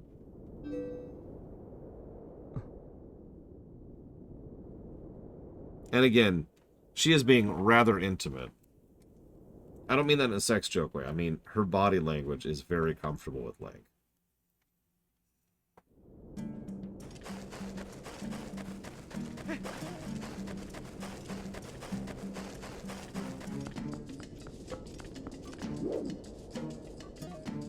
So this is a huge zone, and as much as I love the song out here, it's probably the most empty zone of all the overworld sections.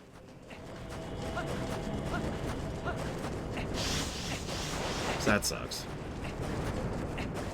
There's no Epona up here either.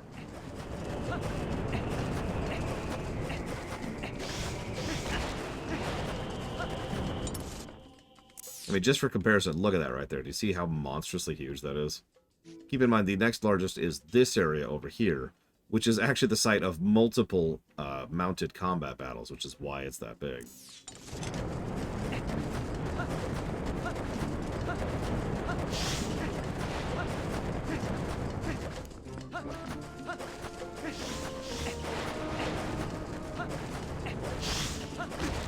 I'm telling you, they knew how to do music overrides. It's a pretty common trick, honestly. There we go.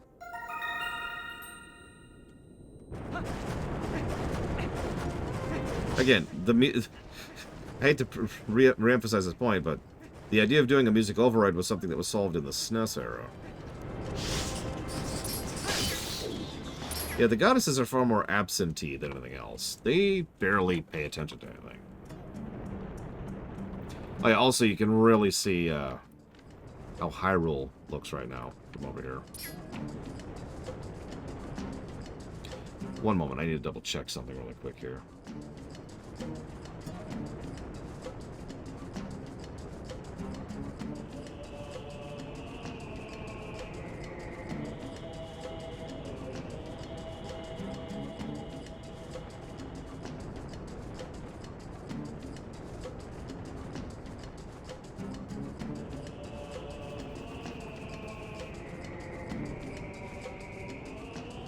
Hey, Daniel Dort. Thank you for the sub, as always.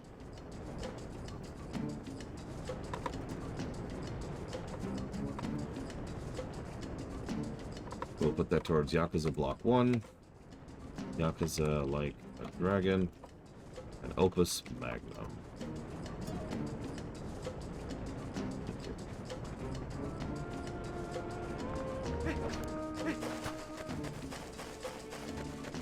Hold on.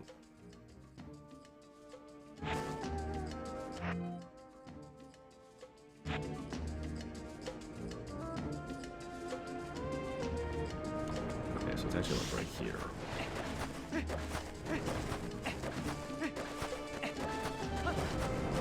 And yeah, I don't know about you, but speaking as a necromancer, I mean, not a necromancer, I would totally want to get down to the Hyrulean crypts. What? Damn it.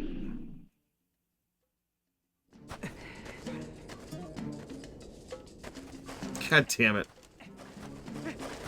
That's my fault.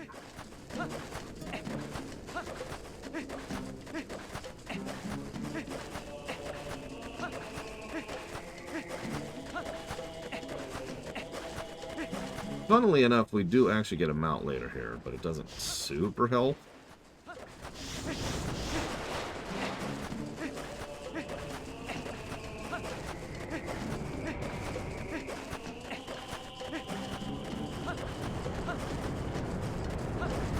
Also, we don't get it for this part of the game. Yeah, just going through the desert and there's just a chasm. Okay, so I think this is the one I already have. Let's double check. Almost positive.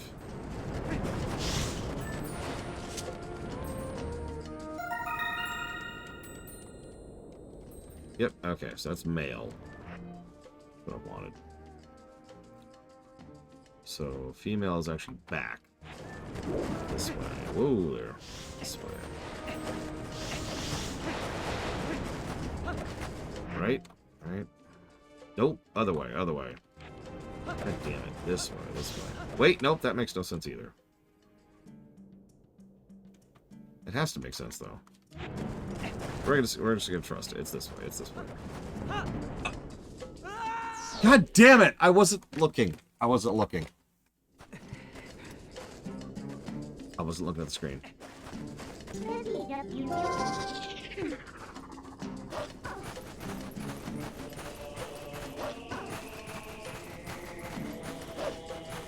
It's a good source of money, Evo. And we want to make sure that Agatha has her ball, after all. I went into the same chasm because I was going in the same direction for the same reason. Like, my destination is right on the other side of that chasm, so... I looked away from the screen, and I paid for that.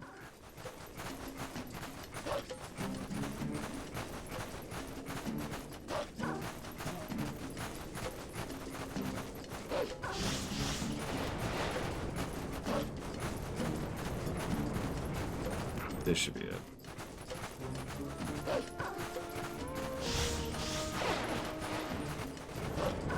Why not? Okay.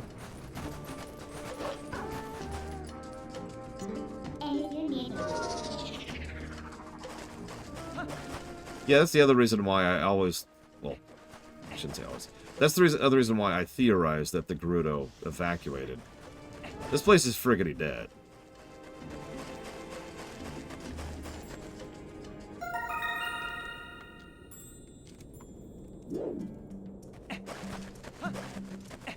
Like, friggity dead, you know what I mean?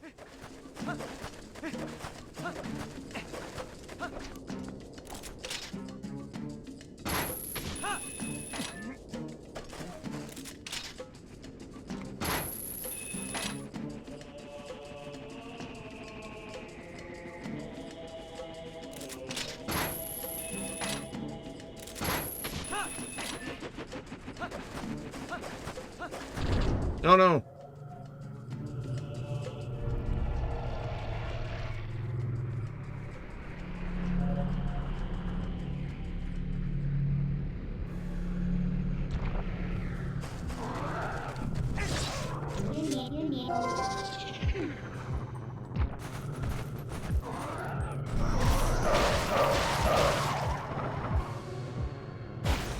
Thanks for the warp spot.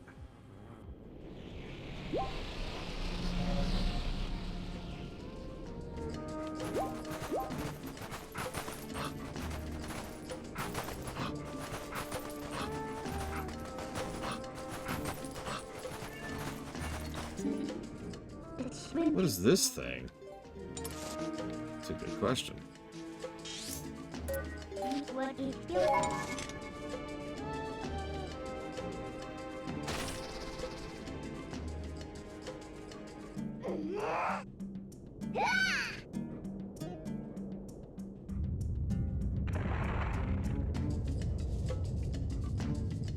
Yep, and this is the last of the shortcuts that we have now unlocked. After this, we can freely travel around the overworld.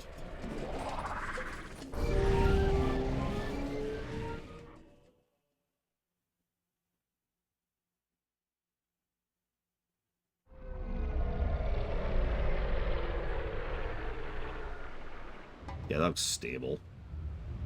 Have these people never heard of architecture? Look at that. How is that? Just, okay, I'm just gonna let it go. Just letting it go.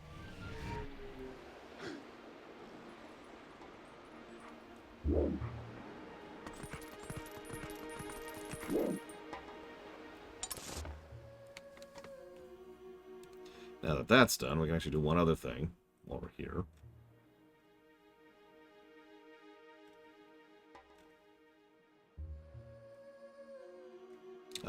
Or not?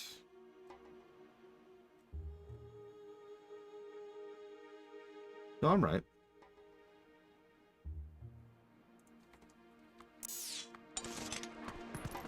Yeah, just don't step on the bridge section. You'll be fine.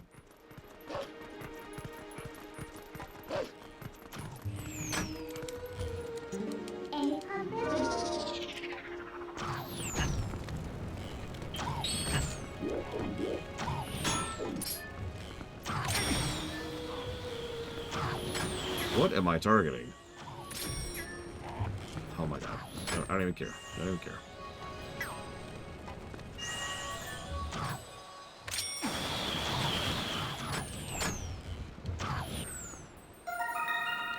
we go. Got the bug. Oh, apparently I already got the south one, so now we'll get the north one, I guess.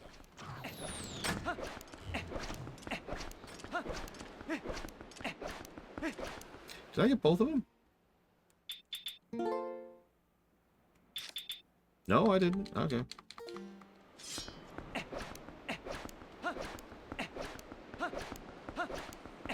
I got the stick. Not from Bregwin.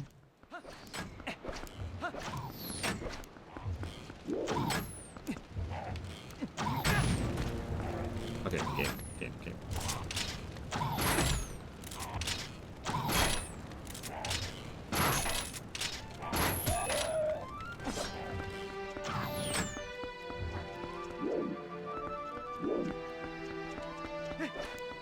I don't know what Japanese have for bug collecting. It's a regular thing over there.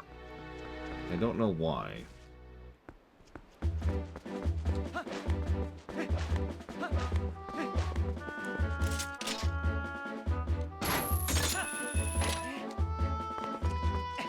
Notice actually decent visual distinction there. Most of the hookshot spots are pretty obvious.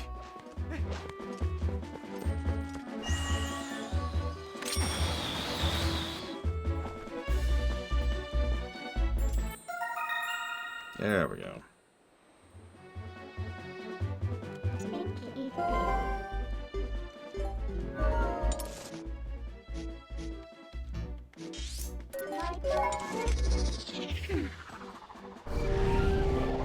So, you remember when there was that multi-floor trial thing back in Wind Waker?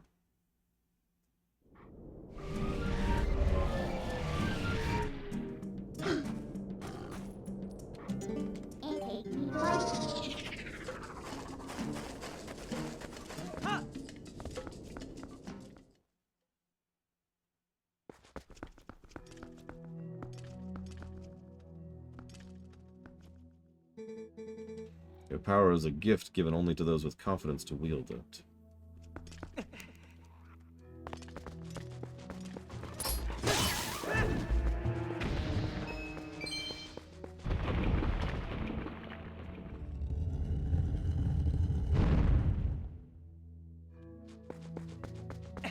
And for some reason we have a mini-map here.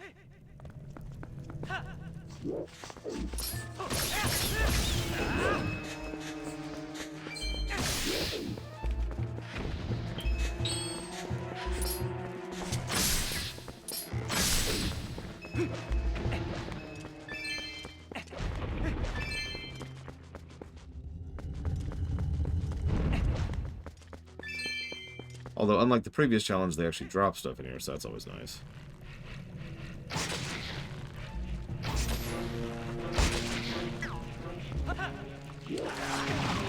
Oh, a little too slow there.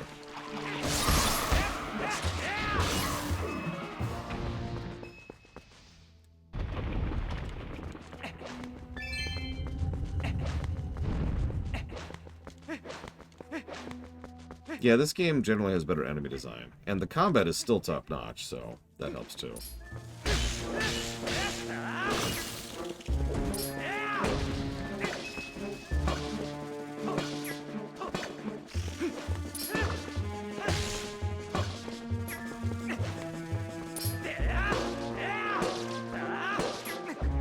No, Bottom. I don't know why everyone asks me that. That's such a strange question. I've played this game before, many times. It would be pretty obvious if the spiders bother me.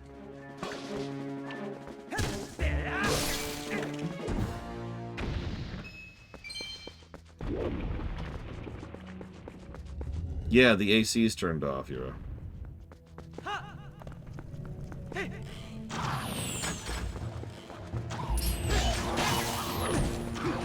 Well, I apologize, Bonifunk. Let me be very clear. There are, to my knowledge, exactly 4 games that trigger my arachnophobia. We've already reviewed 3 of them. Those would be Dragon Age 1, Dragon Age 2, and Dragon Age 3. The last one's Skyrim, if you're wondering.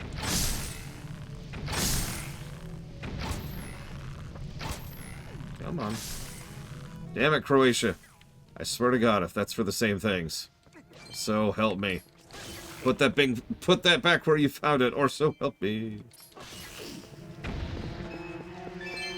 I never include Grounded, because I'm not actually sure if Grounded would have really bothered me there.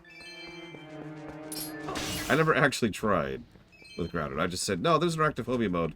I'm good, and immediately turned it on. So I don't actually know if Grounded bothers me. Oh, also, my viewers actually specifically requested that I turn on that mode for that game. So, yeah. So what makes those spiders worse than the others? I've actually put some thought into that, because of course I have. It is specifically the way they move. If you actually look at the majority of spiders, including the ones we just found, the majority of spiders don't move like spiders. They are not animated like spiders. Movement is far more important. We're humans. We have motion-based vision. So we look at them, and we see how they move, and that kind of determines what triggers. Oh my god, that's a such and such. Like, I look at these things, and these don't look like bugs or spiders or anything to me. They're hopping weird things, right? I know this isn't what you're asking, but the point is the Skulltulas don't move like spiders. Most fictional spiders don't move like spiders.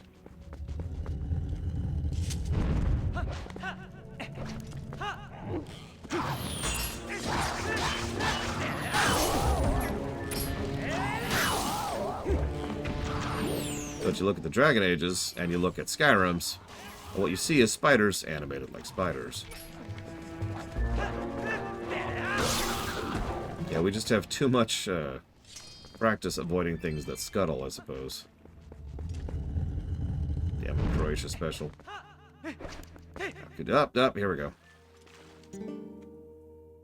And this is actually all we're here for, is the Great Fairy. The first Great Fairy. We're not doing the rest of them. Because we only have to go to floor 10 in this game, unlike floor 30 in the last game. I say have to. This isn't MSQ at all.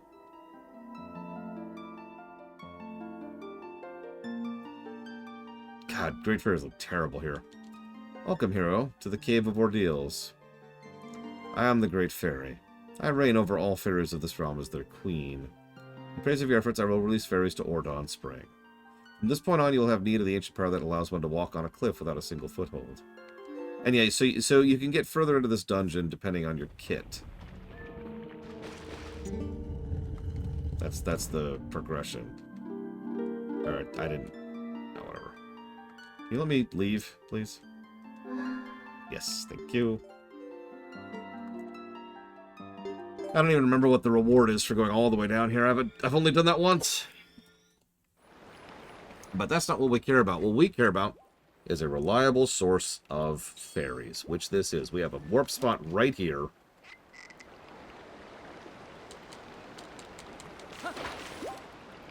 And now we have a reliable source of respawning fairies.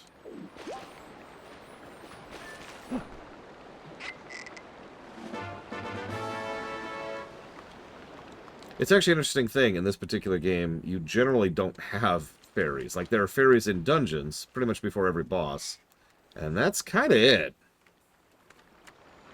Until you do that thing that we just did. Alright. Now I gotta go see this terrifying donation from Croatia.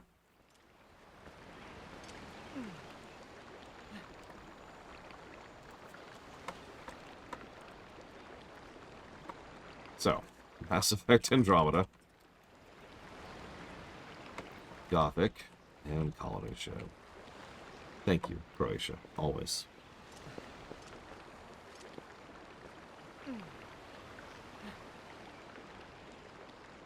Much obliged and much appreciate. I am going to look something up really quick. Ugh.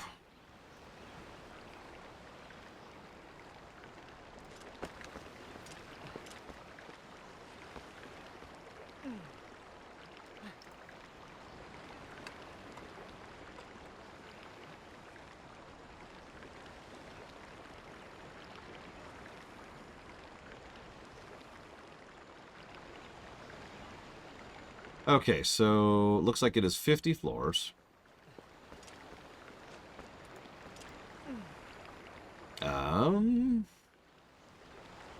See, the weird thing is the rewards are great at floor 10 and then kind of useless after that.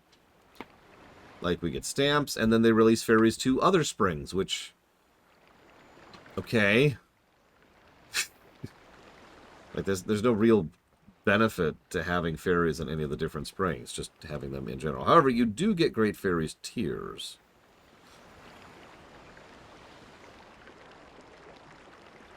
Which is the buff item. That's the grandmother's soup kind of a deal.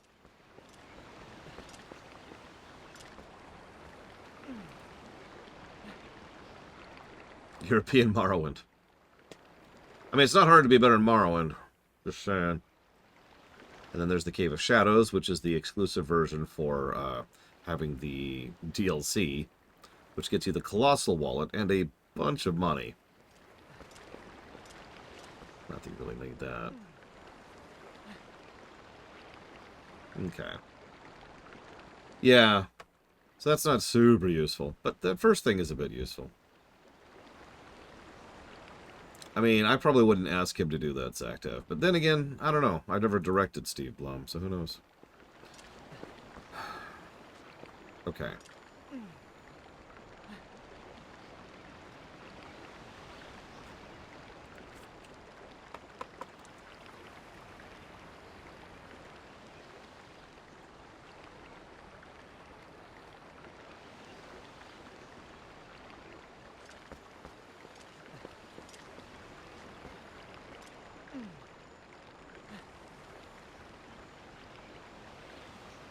I don't know, Zachtev.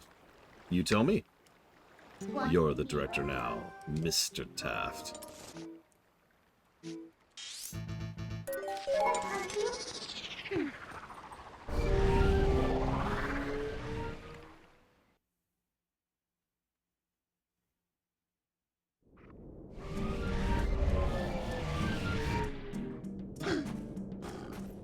Also, here's a hot take. I prefer this version of the song to the one in Ocarina.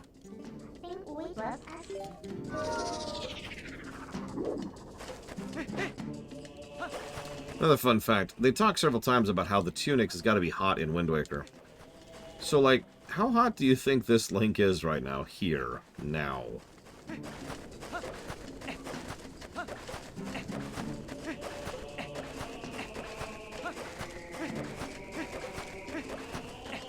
Oh, I can't do heavy work without a headband at this point. I don't like sweat in my glasses. Or inside, you know, like in here, right?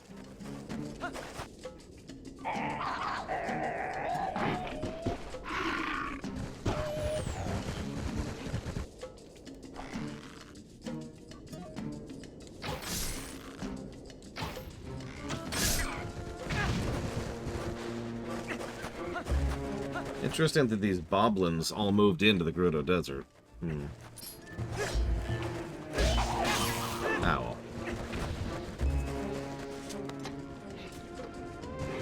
So, this is our other mount. I kind of hinted at this, but this mount's useful because this mount could do, well, this.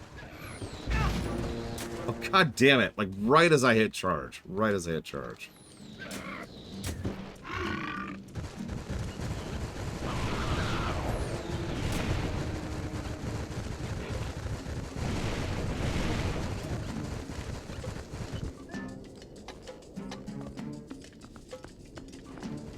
Listen, what's going to happen in Link's Basement is...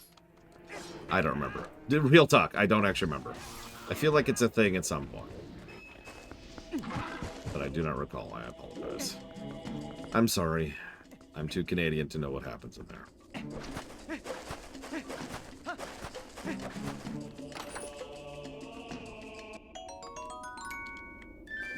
I mean, there are a lot of rupees in the game. Like, a lot. Hello?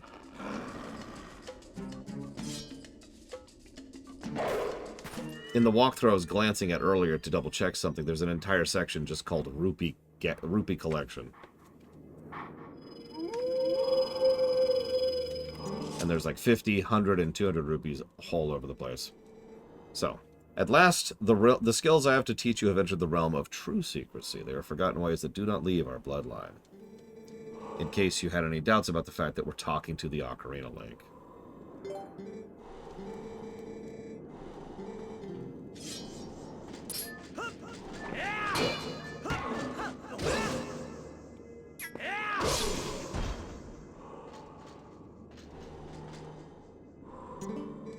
Excellent. Appears you're certainly capable of performing well, lots of arts. Very well. The Mortal Draw.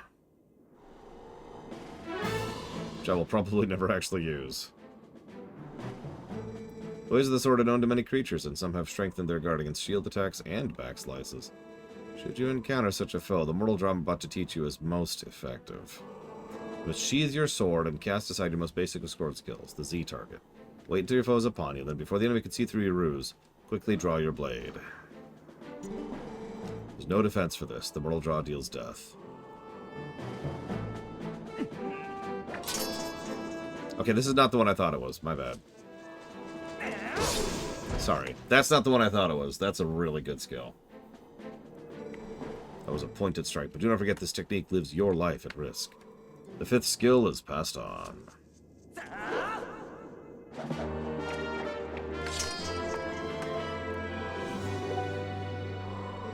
There are still 2 hidden skills to learn. Do not neglect your training. Oh god, he does. You're right, off the deeper end. Because that Link, so this is going to sound weird. That Link obviously has experience with the Master Sword, but never interacted with the Master Sword of the timeline he returned to.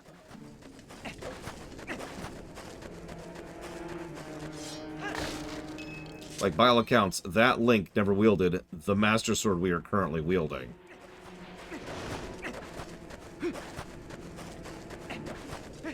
He wielded the one that got depowered in Wind Waker.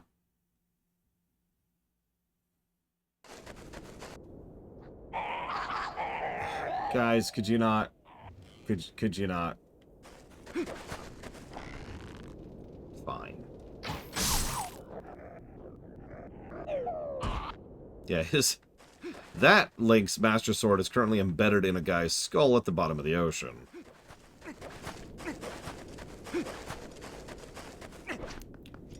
The rest of the wind.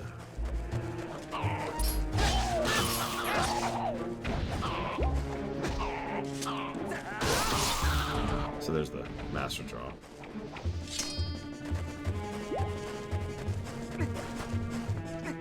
I can just picture Fi, not that this is Fi, going like, hold on, what?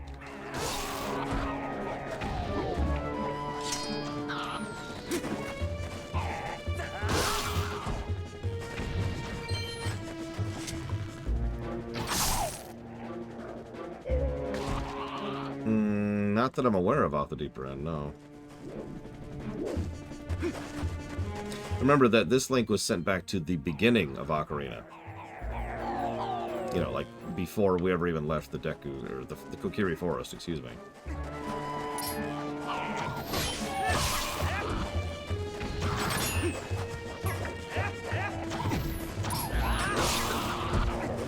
So I hope you like combat, because this is kind of the combat section right here. Which is funny, because the next section's kind of a combat section, too. Oop, oop, oop, oop, oop.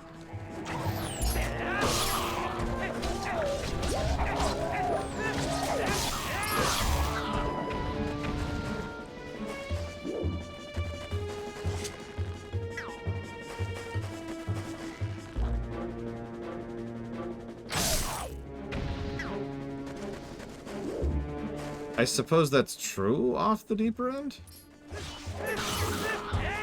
But you're wrong and you're Hitler! Alright, so.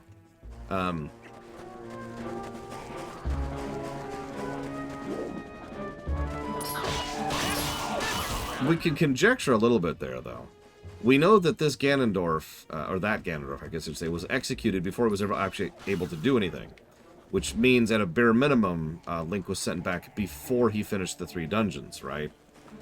Which, by default, would be before he ever touched the Master Sword. Furthermore, he also went to meet Zelda, who had no idea who he was, which also lends itself towards the idea that it was before he finished the 3 dungeons. In fact, that would be before he finished the 1 dungeon. Or excuse me, right after he finished the 1 dungeon. And either way, I'm pretty sure the Hyrule Historia just flat out says it was, you know, before everything. But regardless, it would make no sense if he was sent back, like, right... God damn it, game. Like, after all those events.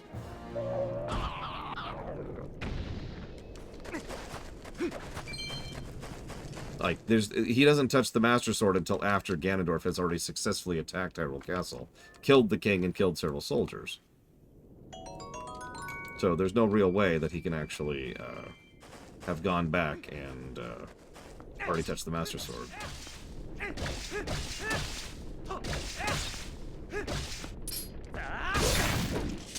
There we go.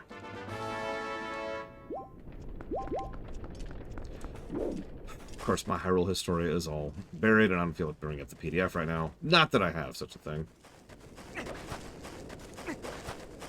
Regardless, this Master Sword really has no acknowledgement of us, whether we touched it for a millisecond or not. So, boss battle. One of the funner ones, actually.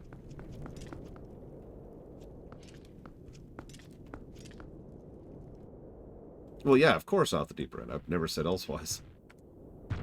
So, I want that axe. It's really a hammer, if we're being honest.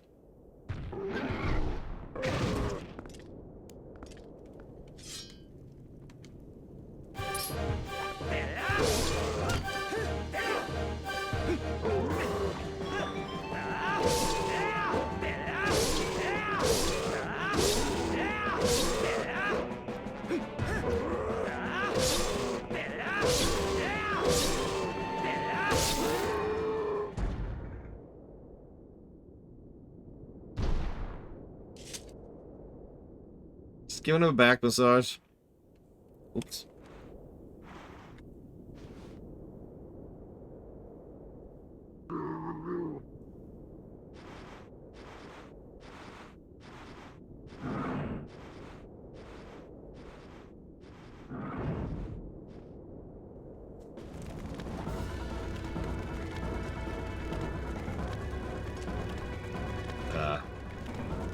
Well, this sucks.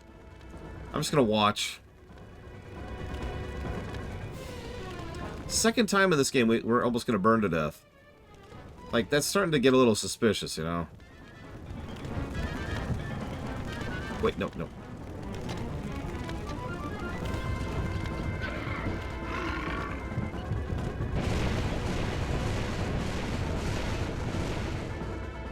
I mean, he threw the key at us last time, right? I don't know why he tried to burn us down this time. Poor pig. There's also a Poe right there, which we're not going to get. So the Arbiter's grounds obviously hasn't been in good use for a while. Probably because it hasn't been used in about a century. No, I'm not offended. I'm trying to make light of the whole situation deeper. I apologize. I will never joke again! Yes, this actually is where we fight the White Lynels, or more accurately, the location in Breath of the Wild is a reference to this place. I sincerely doubt it's the same spot. Although, they did reuse some of the architecture. Like, some of the models were copy-pasted over. There's the Poe, we're not bothering with that. So, who's ready for the Arbiter's grounds? 'Cause I'm not. There's no being ready for the Arbiter's grounds.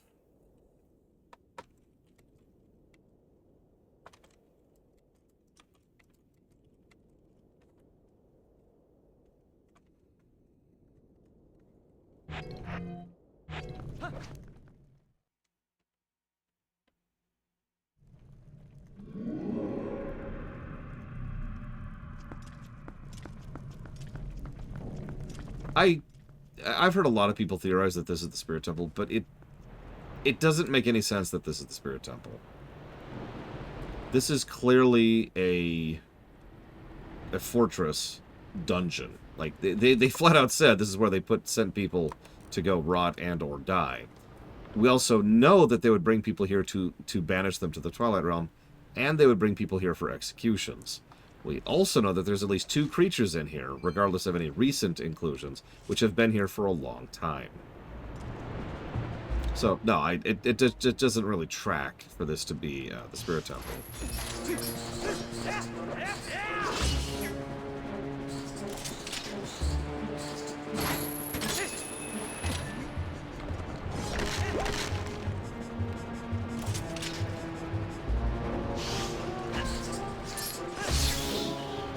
So the first room... Oh, Jesus. That guy killed me. That guy earned that kill right there.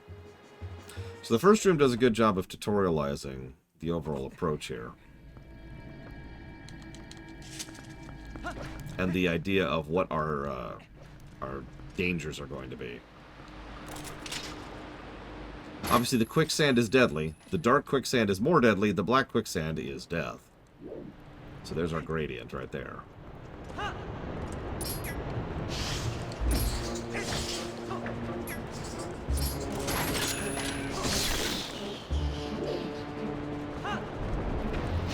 And then we have first a safe platform, which has no issues, and then a sinking platform, which will restore itself after we've started going across it. We also find out, thanks to the distance of these particular platforms from each other... Jesus Christ. Come here. We also know, thanks to the distance, exactly what traversing in the safe quicksand is like. So, a lot is done very, very quickly and efficiently here to get across some of the basics of how this place is going to go.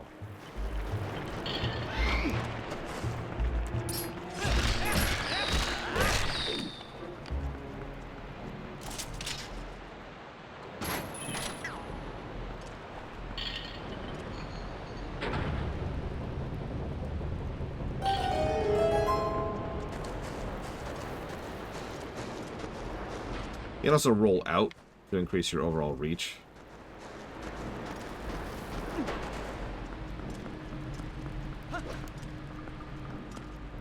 Next room. Some basic stuff and a oil refill, which we'll go ahead and grab.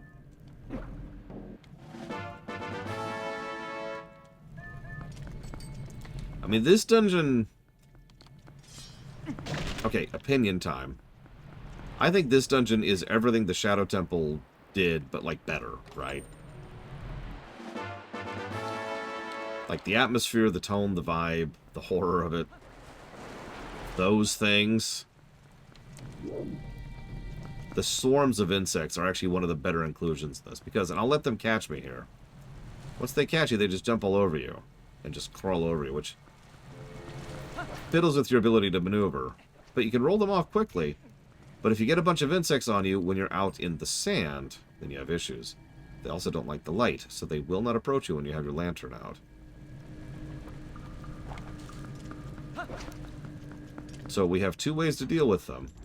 And they're relatively easy to deal with because they're more of a story thing than a gameplay thing.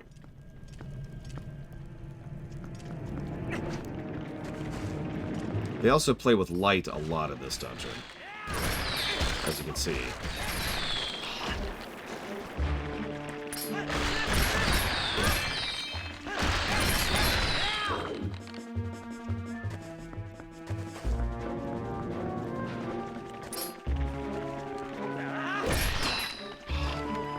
Yeah, the theme of this dungeon's pretty easy, narratively.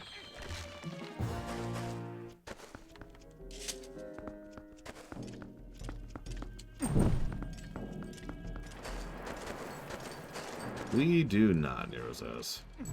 They could also just be monsters as opposed to skeletons. I know it sounds weird, but there is a distinction in this setting. So here's our central room. Almost all of these dungeons have at least one central room. And there's where we want to go. Well, the door's right there. Let's just go right through it.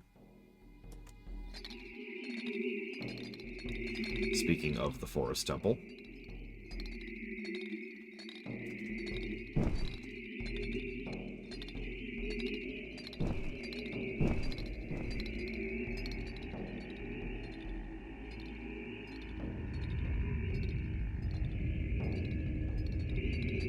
We had plenty of time to get through that door, I'm just saying. I guess we'll go do the entire dungeon then.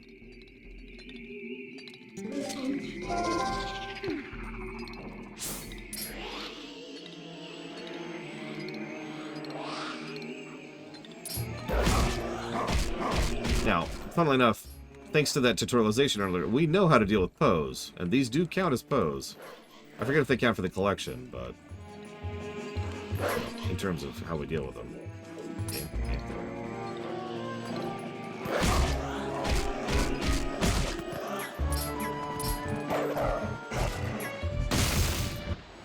Okay, they do count for the collection. That's what I thought.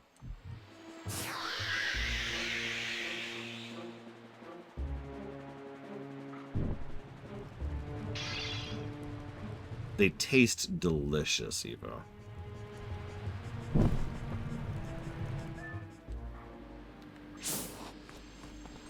And there's our hint on how to find more. You don't even need to get the scent. It just helps to guide you towards things like that over there.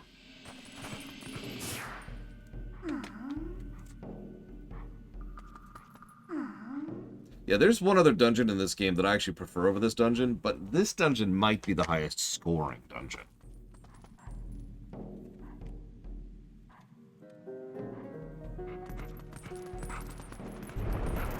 It does have one pretty big negative to it, which we'll get to later. I'll even give a warning for viewers, because it can cause issues.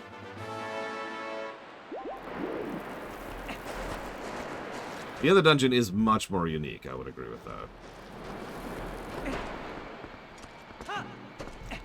This is probably the best designed traditional Zelda dungeon possibly ever. The only possible exception to that would be stuff over in Link Between Worlds.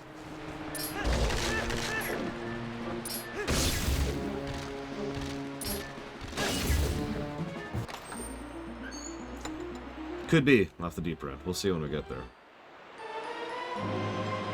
Try not to preface too much. I'm sorry I'm so slow.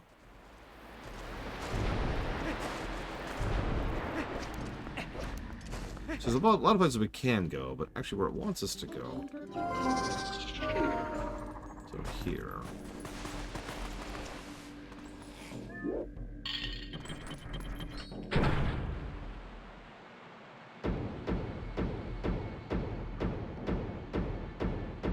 True, Rex. Very true. We'll see if Tears manages to knock anything off its pedestals when we get there. In a few months. If it's the dungeon after this, I'm gonna laugh off the deeper end. It probably isn't. It's probably the dungeon that's 2 dungeons away at this point. If I were to guess.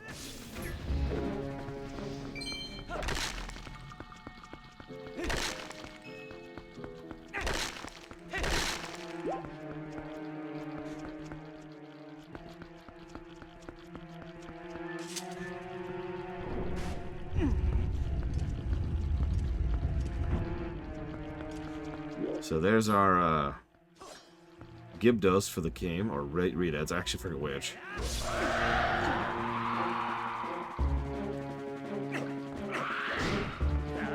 They attack a little bit differently than they used to. Still got tons of health, as they always have.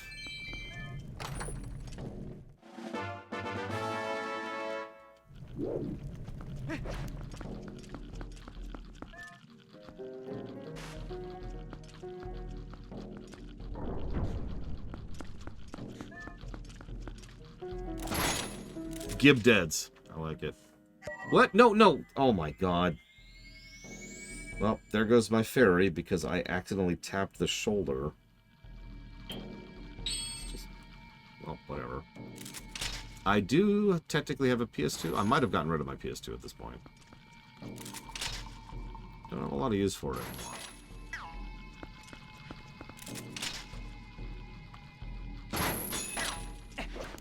I swear there's a way to get up here.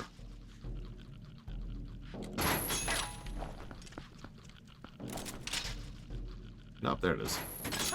I'm just blind. Yay for being blind.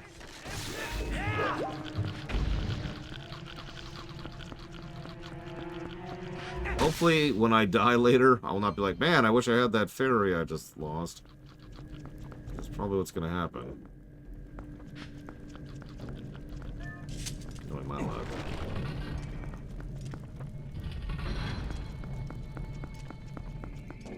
Huh, a completely non-suspicious room. I think my favorite thing about this is there's actually multiple hints. Or you could just turn into a frickin', you know, wolf and see him immediately. Which one is he? Which one is he? Whoops. Now that one.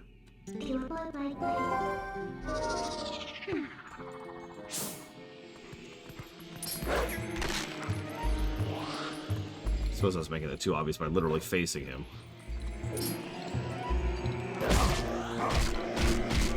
But see, ghosts have to become corporeal to attack us. That goes both ways.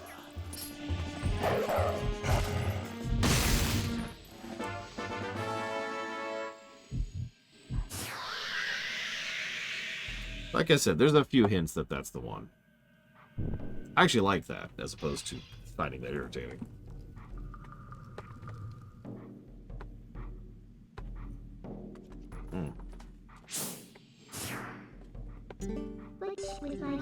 Also, the light, like the scent trail, which I kind of haven't been showing off, leads in here. It's a nice little bit of guidance, the scent trails.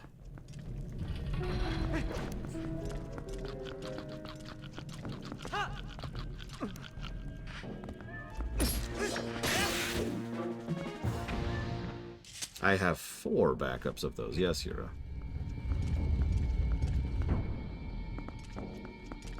That would have been kind of cool, Rex. I would have liked that. I would even have the the fuel thing up there, so you can still see it, and you can still see that it's not ticking down.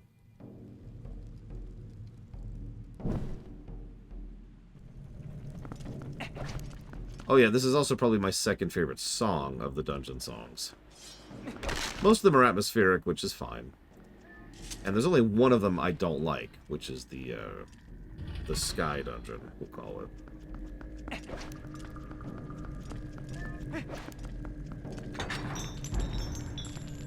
Notice how, once again, they're following that practice. Every dungeon in this game does this. Go through first one way, go through second a different way. So, same general philosophy the whole game has been, the whole game has been practicing.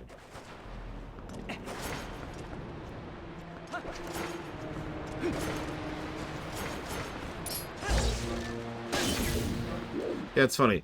Everyone's like, oh, they're so creepy. Meanwhile, we're going through a place filled with bugs and death. But no, no, no. It's the weird bird things that are creepy. I'm not even making fun of that, too, because I'm completely with you on it. They are creepy as hell. Freaking creepy bird things. What are you? We're evil! I mean, they're not, but, you know.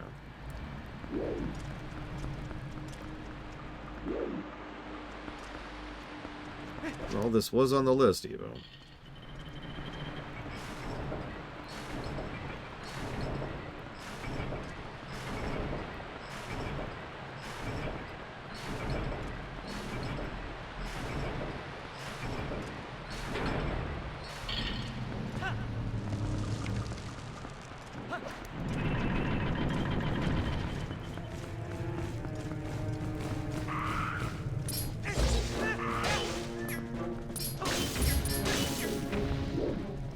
Yeah, no kidding, off the deeper end. It's okay. Their next game after this would finally introduce the concept to the franchise and put it on the X button by default. I don't know. I don't know. Don't look at me.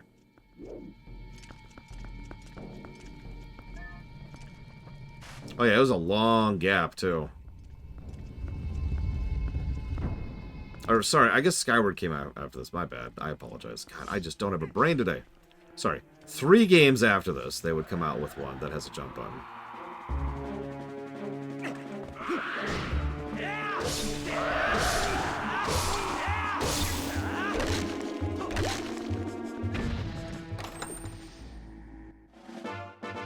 That's a pose, Yura. Doesn't that count? He's trying his hardest. Look, it's been a long day. Link has had a very, very long day.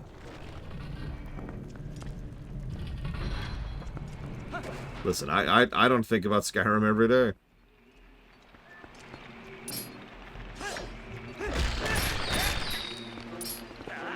True, whether it's Skyrim or Skyward, as it happens.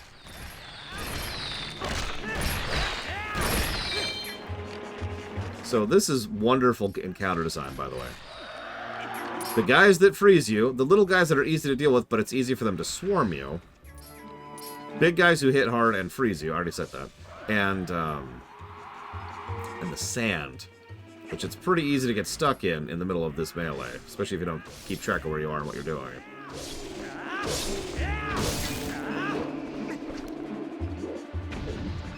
Don't worry, this Link will never sleep again. Do you hear something? I feel like I hear something. What could it be?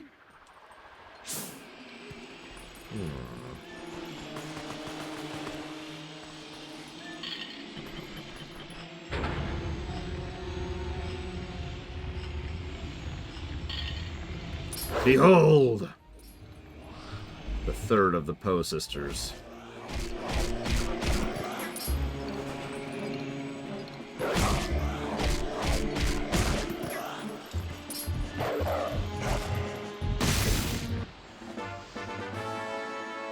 That would be awesome and terrible. Blade Interval.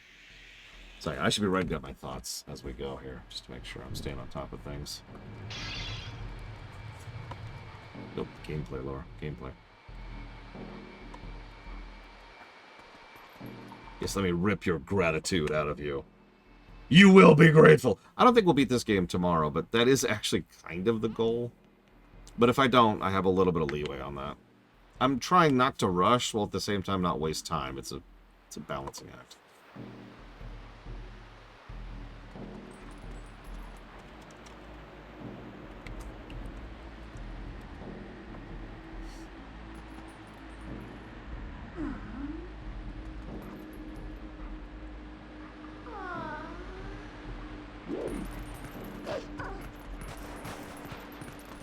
Oh, absolutely, Rex. Makes sense, too. Oh yeah, in case you've never seen that, Midna opens the doors for us when we're in this form.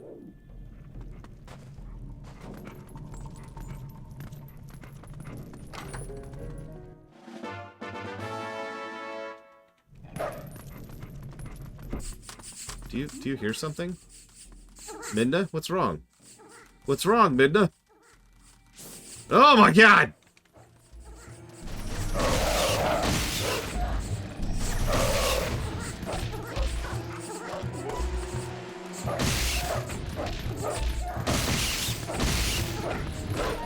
When I first saw that, that freaked me out so hard. Just freaking rat skeleton ghosts, which cling to you. And you can't see them unless you've got the thing on, so Midna's just freaking out over something. Until you pop the form, and it's like, oh! Gotcha. It's okay, Lord Aramont. I might still die.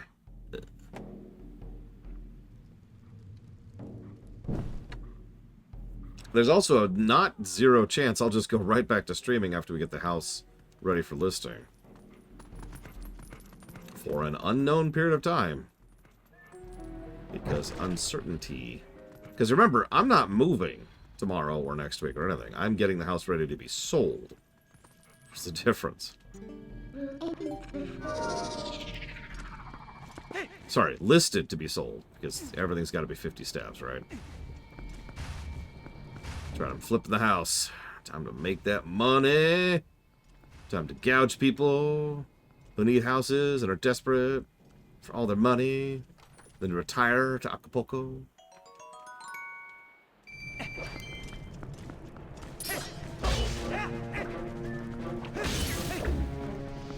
Don't worry, they'll never find where I hid the bodies.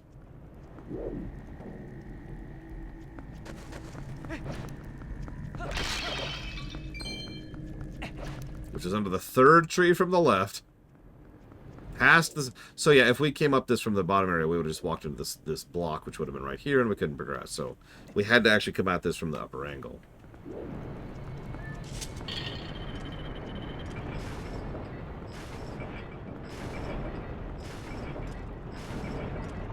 So the answer to literally every question you just asked Lord Hermont is, it depends. I actually saw that, Rex. That was hysterical.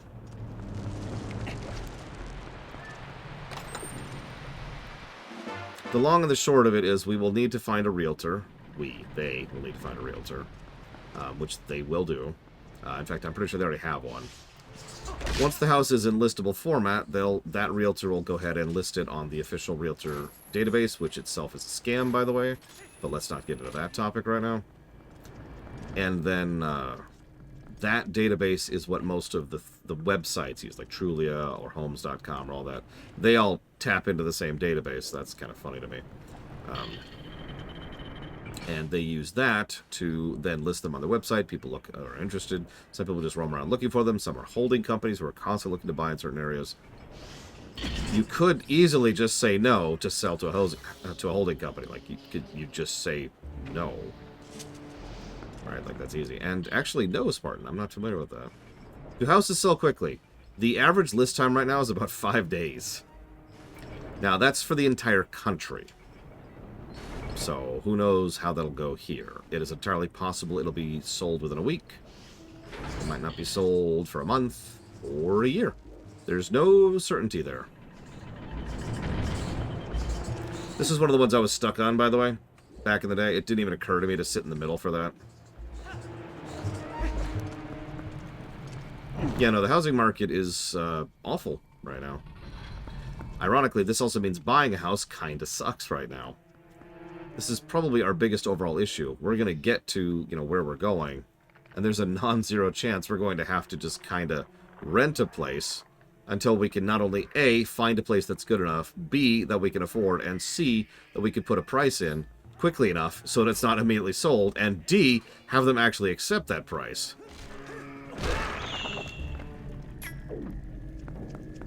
Because those are all barriers to entry, so to speak.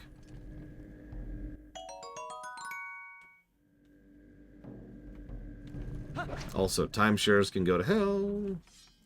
Remember, timeshares are scams. That's just how that is. Yes, exactly, Bionic. That's why we're going to be focusing on streaminations for the immediate future. Because streaminations do not require a streaming setup.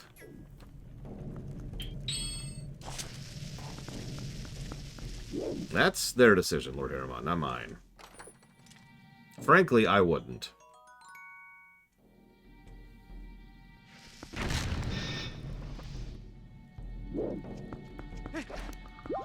But it's not my call. This is not my house. I am a freeloader.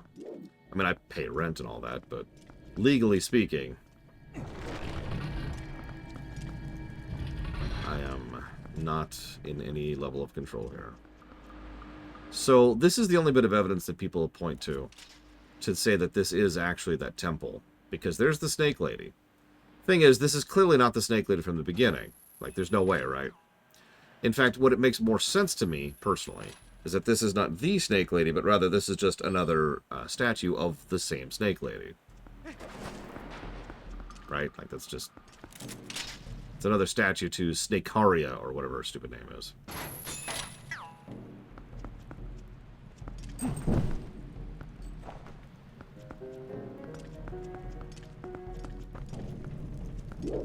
Yeah, a guest.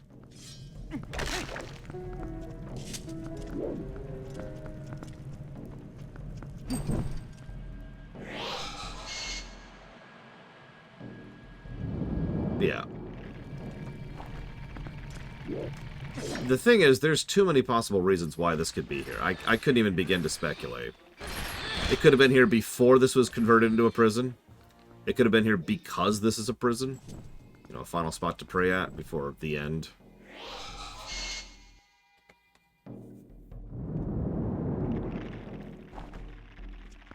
It could have been a sacrificial altar. It could be that the Gerudo started the practice of using this as a prison, and the Hylians just, you know, continued doing it. Oh. Jesus Christ.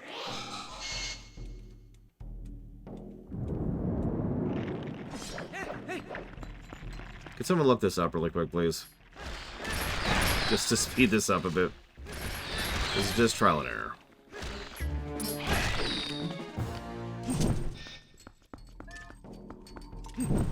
Okay.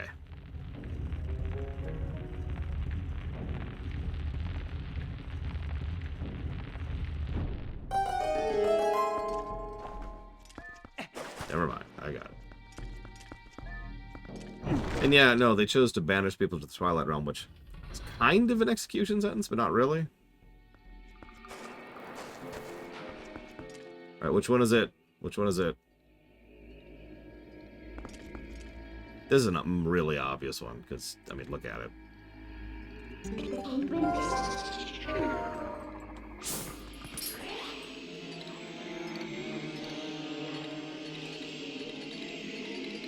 So, yeah. Forest Temple, again.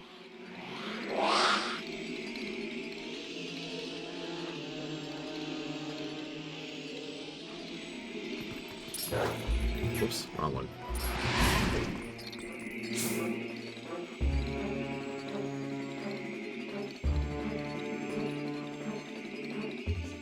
It's especially interesting because the Hylian people might not have actually known what the consequences of the Twilight Zone even were.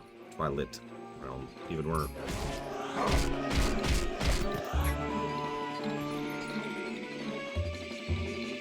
Like, a sick cutscene we'll be seeing not too long from now.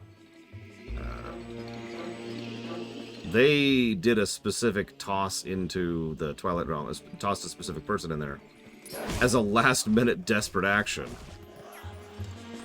Like, not exactly planned. If they had realized what they were doing, they probably would not have.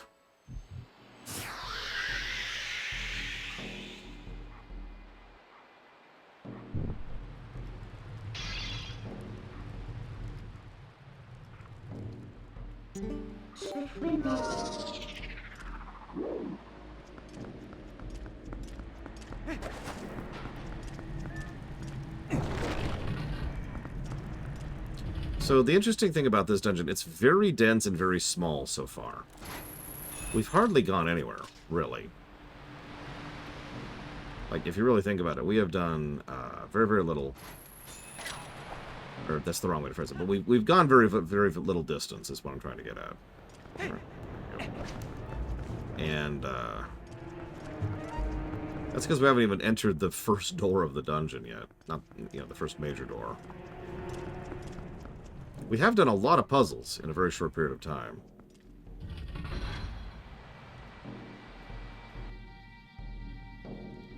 But that's all for pose.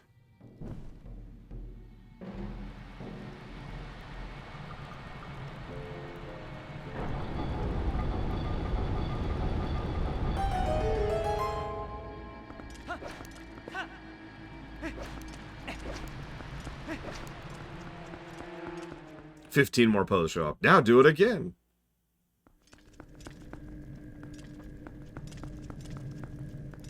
And if you're paying attention, we haven't even gotten the item of the dungeon yet. What's with all the gears? Maybe that's more fuel to that, you know, astrological bent.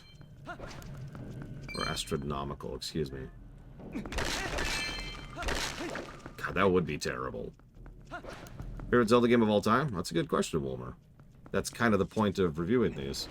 So, if we discount Twilight Princess, and if we discount Tears of the Kingdom, which we have not reviewed yet, at the moment that would be A Link Between Worlds.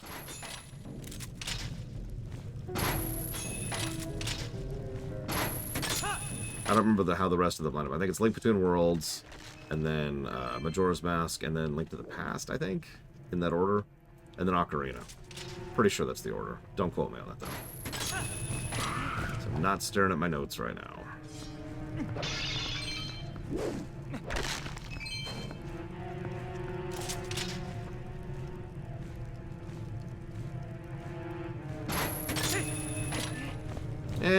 I mean, it kind of does here.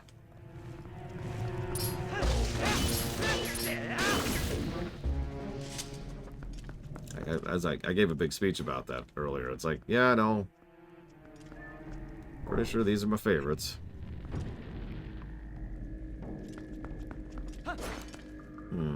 Key, huh?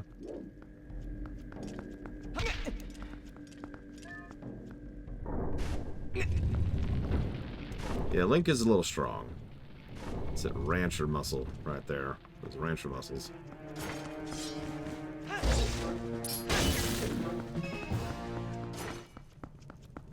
Thanks, game. And that thing is Uku. That would be funny. I cannot like this game. It has Uku in it. But, no. Yeah, that cow ain't moving the grinder, so somebody's got to do it. Alright, I'll go move the grinder.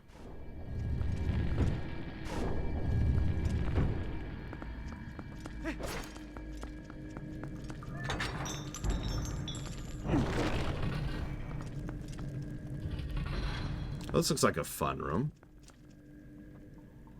I'll just move up here. Do you hear something?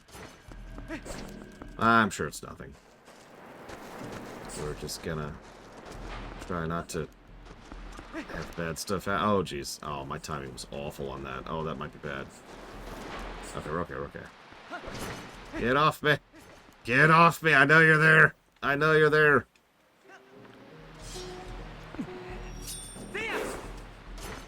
God, it doesn't even work.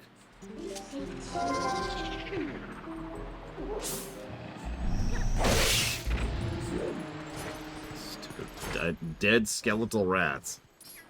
You'd think they'd be redundant, but no, here we are.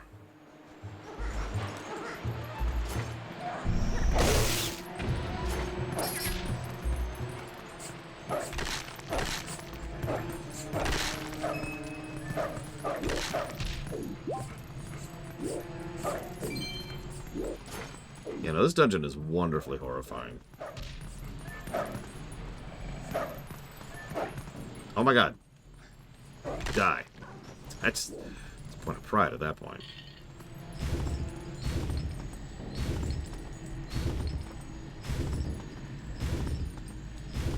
Good evening, J. Palmer. Yeah, this is the kind of horror that I actually enjoy. Dread, as we've come to call it. Link, I really need you to... There you go. Nope, too slow. Way too slow.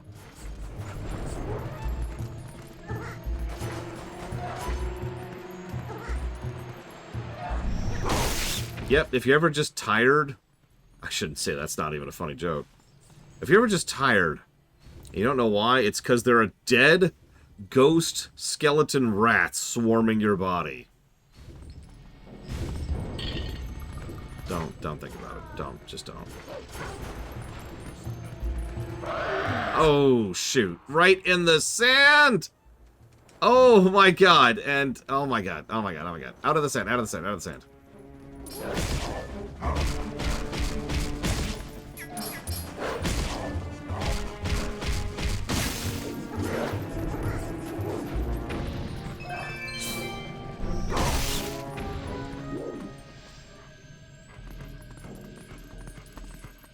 Him. And yet, to continue the good design vibes, they could have made this room really, really frustrating and irritating. All you'd have to do is make those damn rats respawn. Notice what they're not doing.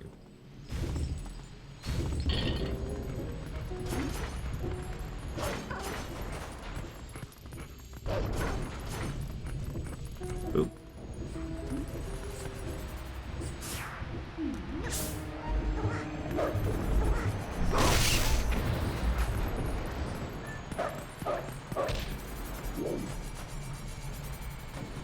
That's strange. You hear that? What was that?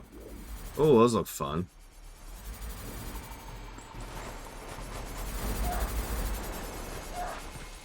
Oh, yep. So there's the bugs. There's the bugs. There's the bugs. There's the bugs. Oh, Jesus. So this is kind of an escalation from the bugs from earlier.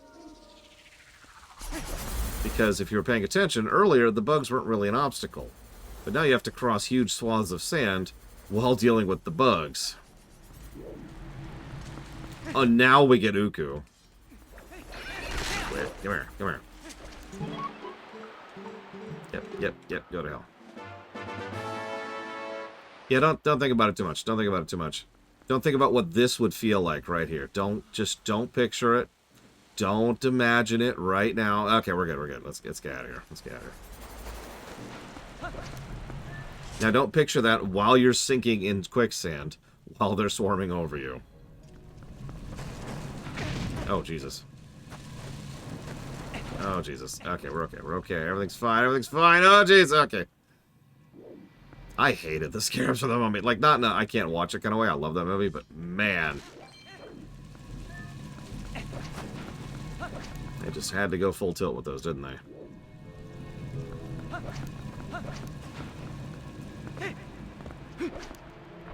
Listen, you guys are the ones who are all like, oh, bugs are secretly good, Lord. You shouldn't wipe them out. And I'm like, uh-huh. But then this happens.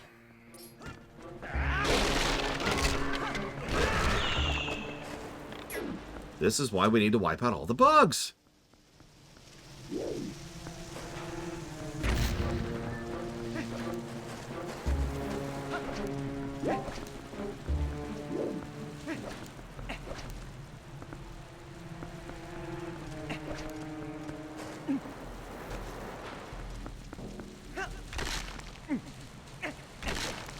I'm trying to roll and I keep picking up skulls. Ain't that always the way?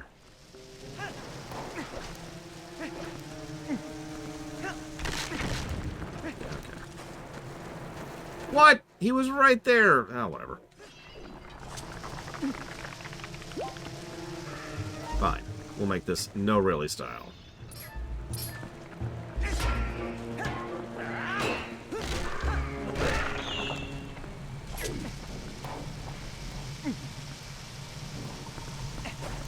Those bugs were freaking me out a little bit there.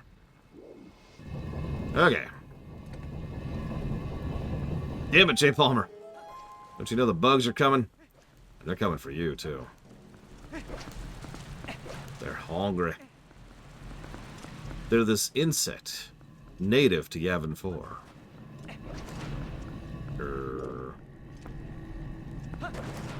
This way. Okay, so then we've got the Hell Corridor.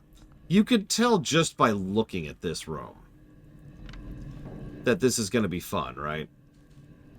Now, we can hookshot up our way, but screw that. Gotta do it like a man. Oh, yeah. These are all falling platforms, by the way, and the more bugs you have on you, the slower you are. Yeah.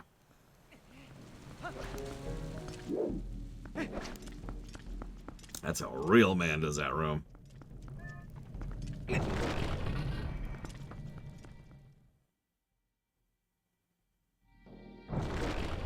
So remember how I mentioned how there's some things that were imprisoned in here regardless of the whole banishment execution thing? You remember me talking about that, right? Because,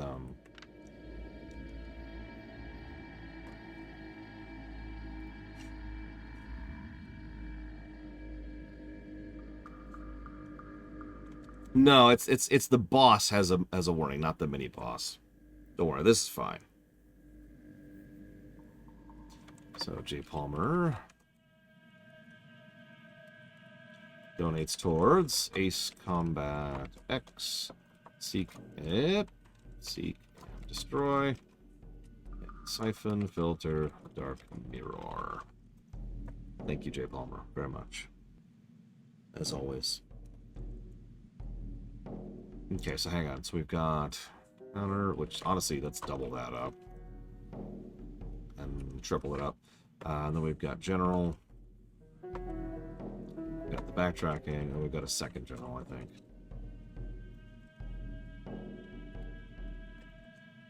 Alright, so yeah. This is your classic, I forget what this is actually called, but this is a Japanese mythos thing. It's got the wards on the strings, and they're all binding this thing. Each of these talismans is binding this sword here, and whatever evil exists within this sword. So, obviously, we're not going to do anything to disrupt that seal on...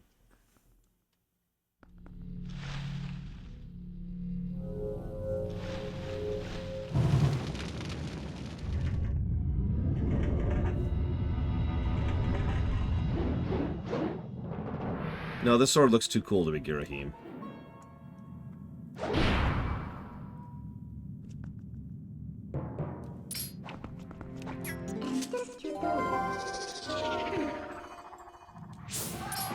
So there's what he actually looks like.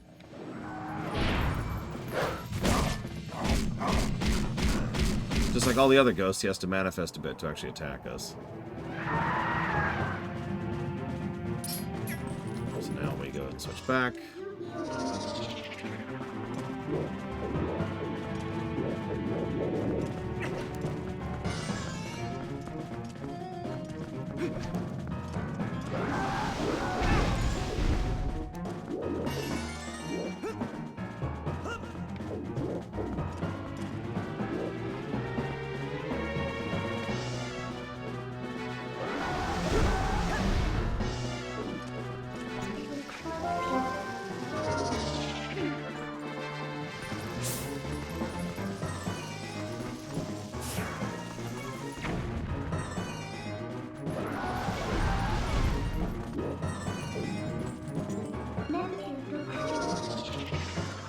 Yeah, who was this? No idea. Whoever this is has been here a while. Almost assuredly before they started reappropriating the place. It's about all we know, though.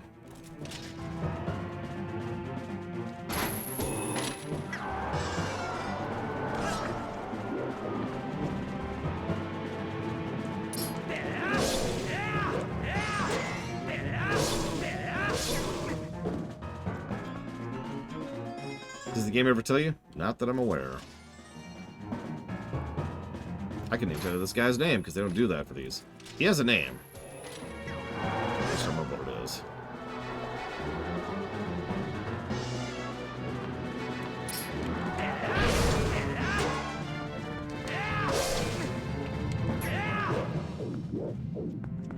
He does look cool. He's also got 3 phases.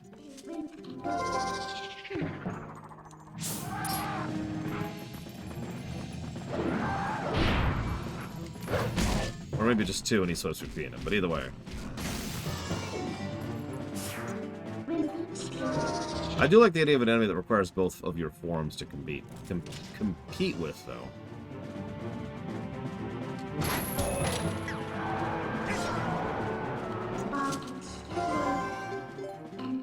You have to use both wolf powers and human skills! Yeah, I figured that out, thanks.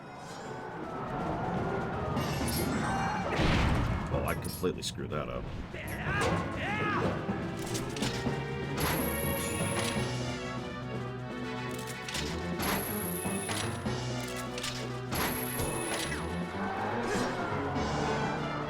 That's actually a good question, because we do have the Master Sword, which implicitly has the power to fight things like this. Even just ignoring the franchise, even just in this game, they flat out tell us this is a sword that cleaves evil. That's how we got the curse off of us, right?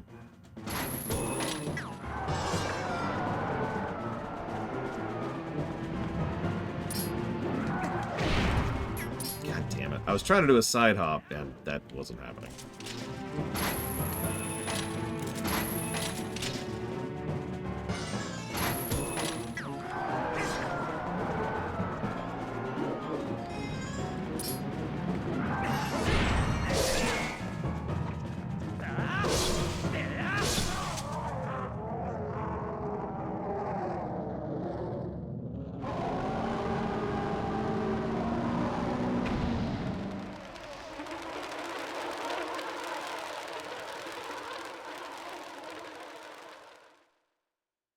Cool.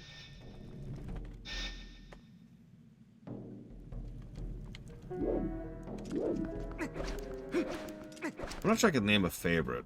I got really good at the old beat-em-up arcade games, though, like Simpsons or X-Men. Or the weirdest item in the game.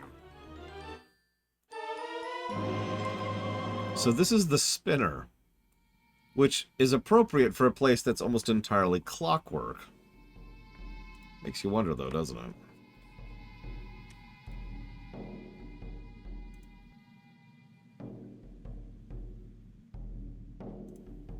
I'm sorry, I'm looking up the name of the boss. Death Sword is the name of the boss.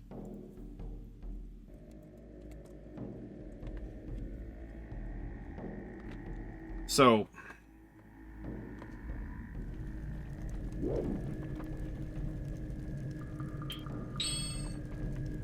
this is what it does.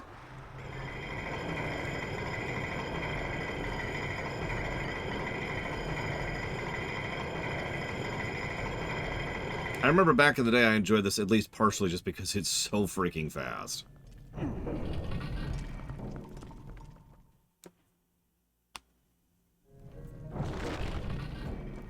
It's a little situational.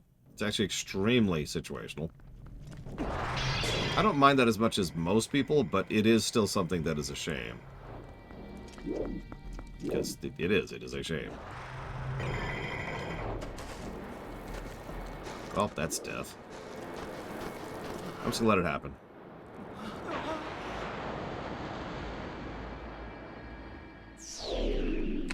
What's funny, what's situational about it? Well, if you use it normal, it does this. And it runs out of speed very quickly. Now, if this had some, like this move right here, if that actually gave you like an extra speed boost, this would be useful pretty much anywhere. But instead, it's only really useful on those grooves, which if you're paying attention, we've actually, oh god damn it, game. We've actually already seen those grooves several times out in the overworld.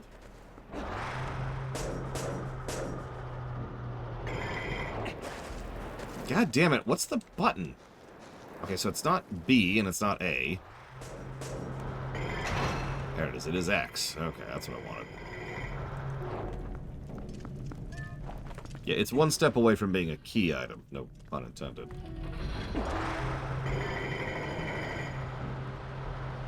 It does, however, completely ignore the quicksand, which is nice.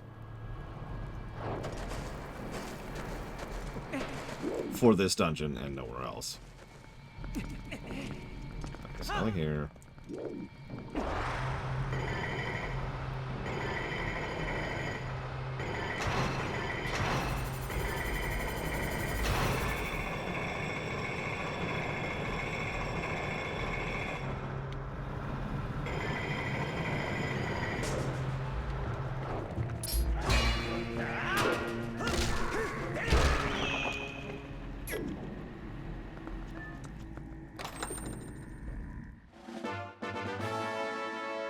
Heart piece. I think that's our 2 for this dungeon.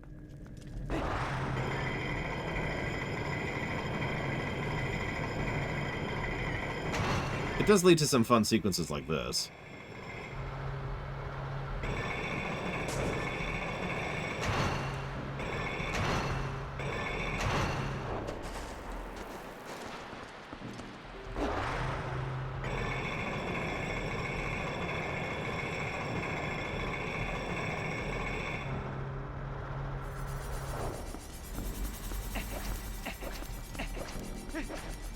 What's really funny, several Wii and GameCube games all have something in common.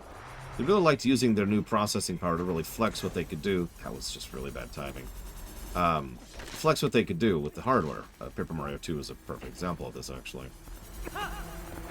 So, they made these big, fancy set pieces where you can just zoom through them. And that's kind of it. Like it's just zoom! Yay! It's fun, and I'm with it, but it's interesting how common this was.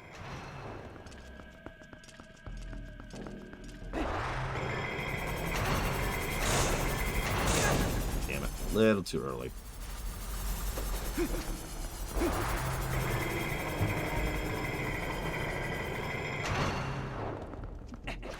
There's some offset in the timing here.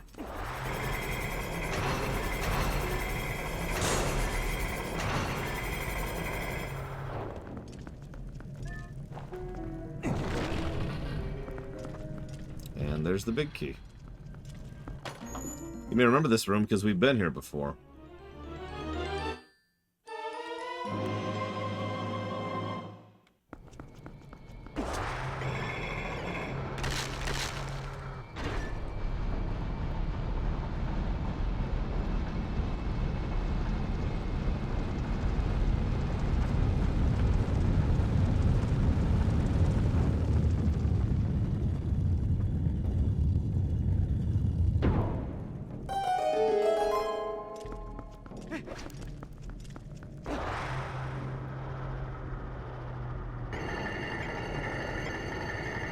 Slow, look at that.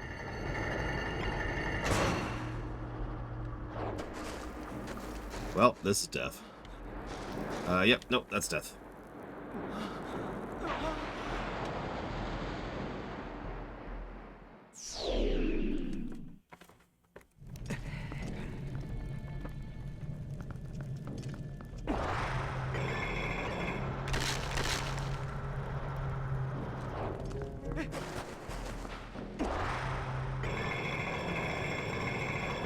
So if anybody has any issues with being dizzy, or looking at things that get you dizzy, I'm going to go and give you the warning right now, that there's going to be some spinning coming up. You could probably tell that because of the very nature of the item we're using right now. But trust me when I say it's going to get a lot worse than what you just saw. Oh, I didn't mean to pick that up. I wanted to thank that. Oh, whatever.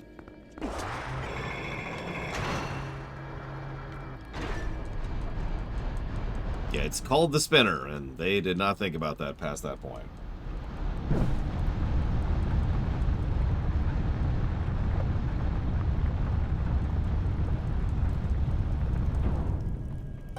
I'm not sure if there's a phobia for it, but there's definitely a nausea thing for it, so... If this bothers you, this is a good time to not watch the game. Yeah, I usually don't have an issue while playing it, but I know people, because I've streamed this game before, who have issues watching it. That's why I'm giving the warning. It's a shame, because this is a great boss fight.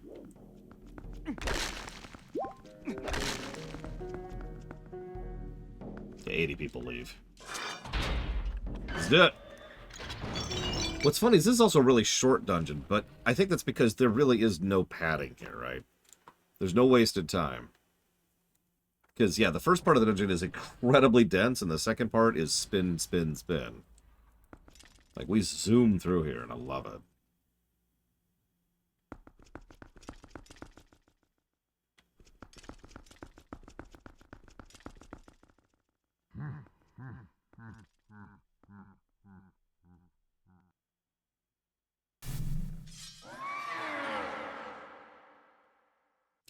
You still live. Astonishing. Some would even call you hero, but this is a bittersweet reunion, truly. For I fear this is the last time I will see you alive. We see his hands for the first time, by the way. We've already seen his face for the first time last time we see him. Now we see his hands for the first time. So he manifests a curse of his particular form of energy, which remember is not Twilight energy. Infuses it into an ancient demon which was imprisoned here long before this place was being used as a prison. So what we have is an infused ancient demon. Pound for pound, this is probably one of the strongest bosses we encounter in this series. Like, in lore.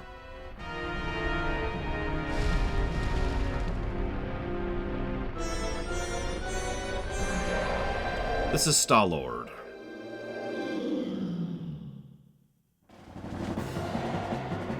Good music, too. So, this isn't the spinny part, but this is pretty much your last warning. If you dislike spinning things and getting dizzy, please look away. I will say something when it is safe to come back. It should be obvious we'll be done with the boss fight. A lot of dead people in here, by the way.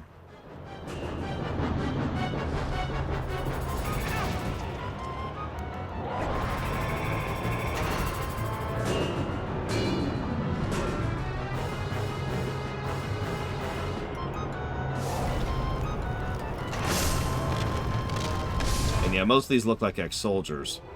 Given the amount of weapons that are in the thing's skull, I always assume these are the people who died to imprison this thing originally. Damn it. I actually had a good angle on that, too.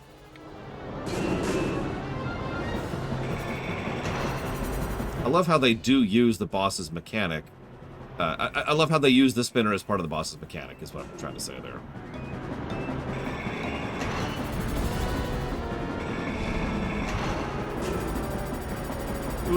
Nope. I will set... If you're not already looking away, don't worry about it. Yeah. I knew that was coming. Oh, come on, a little bit further. Turn, Link, turn. No! Oh, you suck, Link. You suck and I hate you.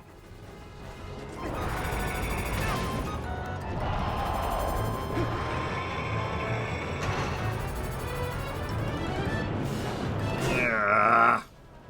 What you want to do is you want to hit one of these, but on the opposite end. It's really hard to do.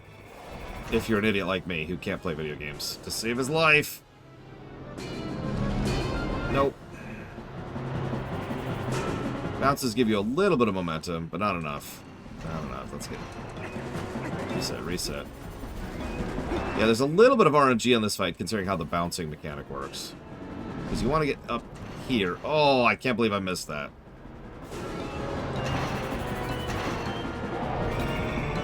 Yeah, this would probably be a neutral, review-wise, if this was the only phase of the fight. The only thing that really damages you is the spinner blades on the outside.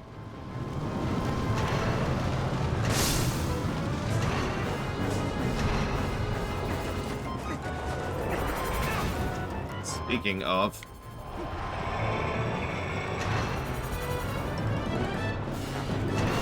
There we go. Phase 2. This is when the spinning is going to start. Sorry, spoilers, I guess.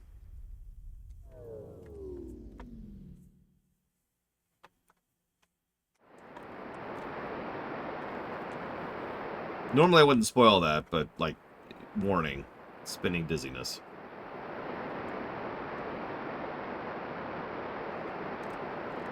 Where does the sand go?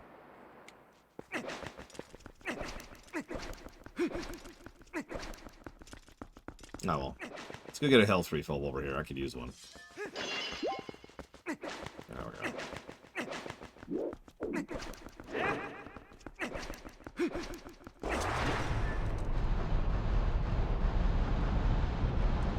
I mean, it's not hard to be better than the Demise fights. That makes sense.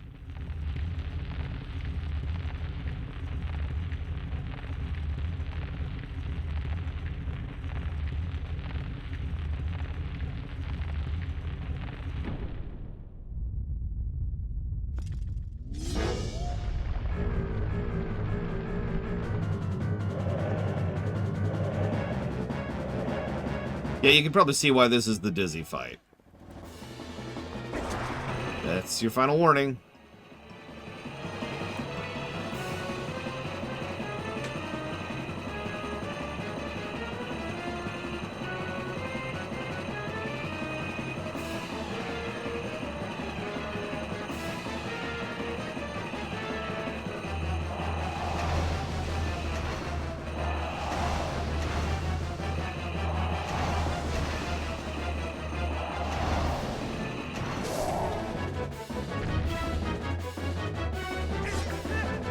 Notice we're actually attacking the sword, by the way, which makes sense.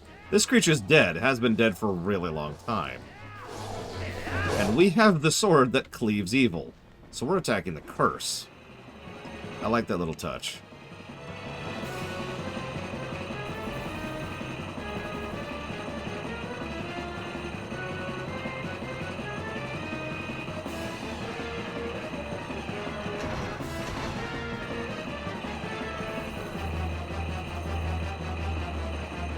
We quite literally have proven we have a sword that can damage evil swords.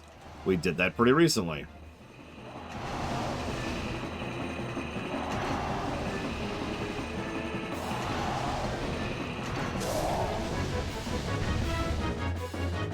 I love this fight, so...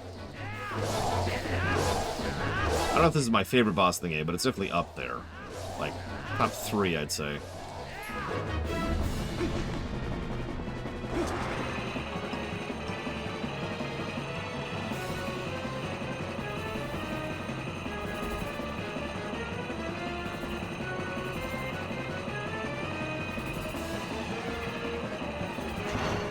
Whoops!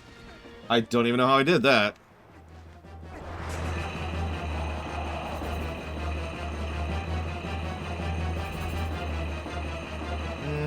Not really. But then again, I don't remember what his sword looked like off the top of my head, so I suppose grain of salt on that. Yeah, lots more spikes now. And much more in our way. There's also spikes on the outer edge as well. Once again, the spikes are the actual gameplay threat of this fight. Which makes a weird amount of sense. The main issue we have is the enemy spinners.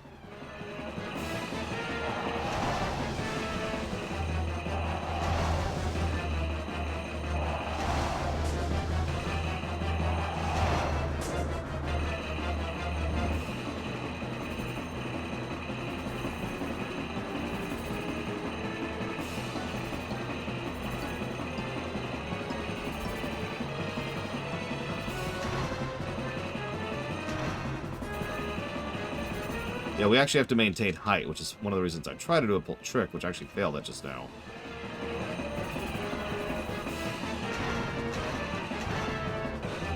I just failed at it again there.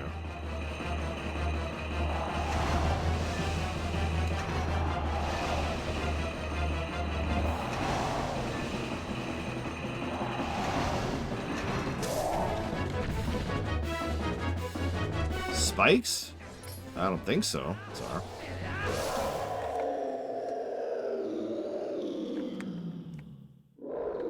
No, the sun. That's what bothers me. Probably Trihexia. I mean, it would make sense given who his benefactor is. And where his power comes from.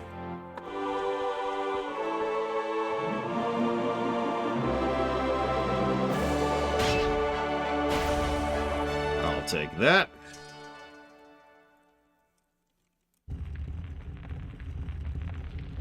Alright.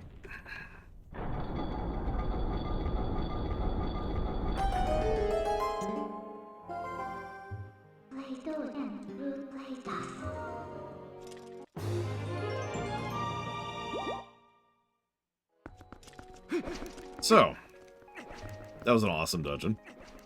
Highest rated so far of the dungeons in this game.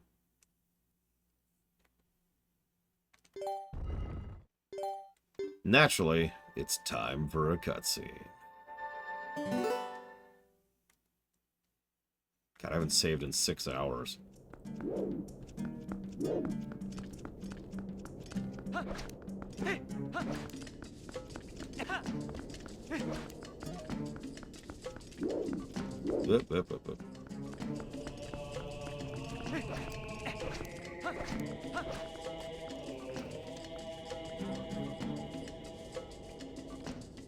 Yep, there's Snake Lady. I just did, Evo. I just did. Every time you beat a boss, it prompts you to save, pretty much regardless.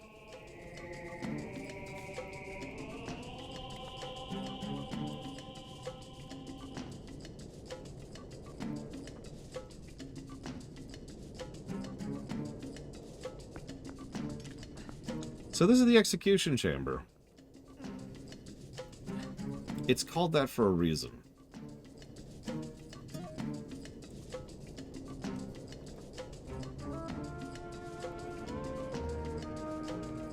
One second.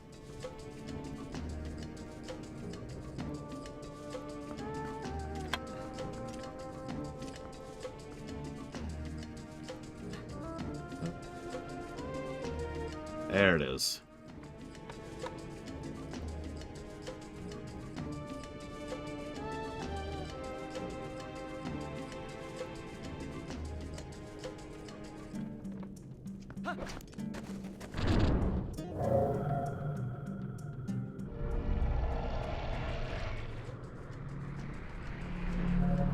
This is one of the weirdest fast travel portals they give us in the entire game.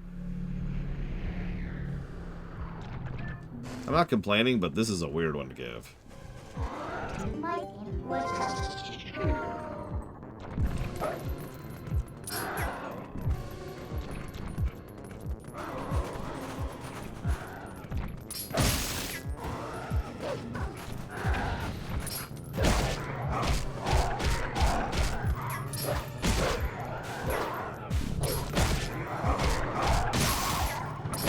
It's true, Rex. Not that anything in the game actually tells you that.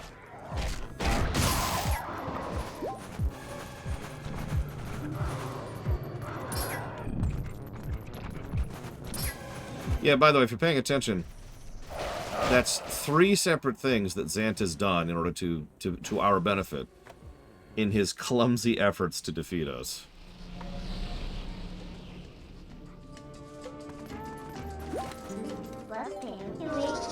Just, I find that amusing. He's one of our best allies in all of this. And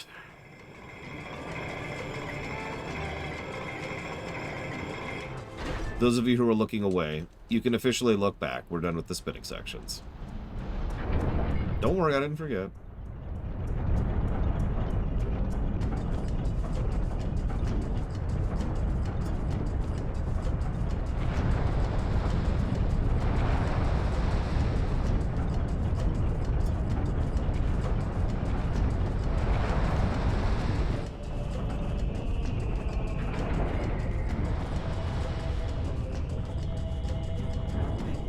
Always with the spectacle. Notice the execution chamber looks like a big amphitheater, too.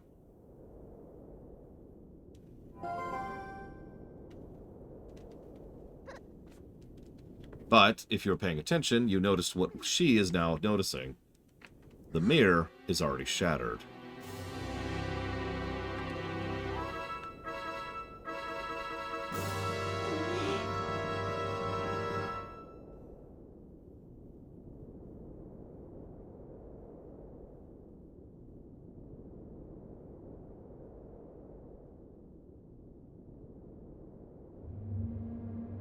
I love this song.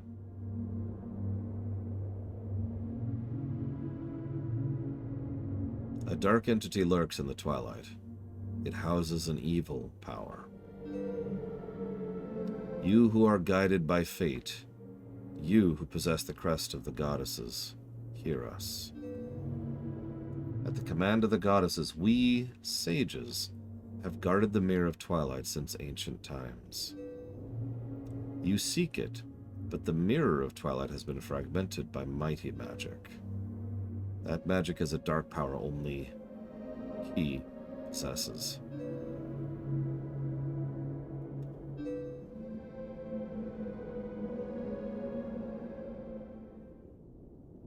Ganondorf.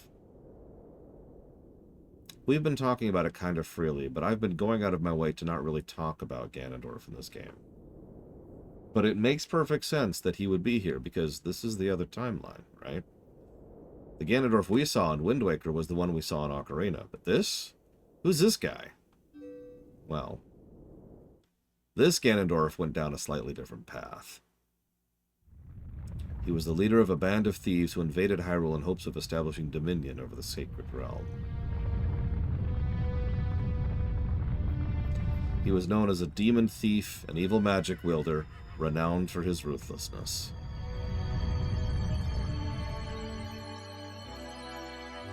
He is underdeveloped, but I still like him a lot, because he's a nice inverse to the Wind Waker one. And also, this is the one they used for Smash. In all his fury and might, he was blind to any danger, and thus he was exposed, subdued, and brought to justice. By us, if you remember.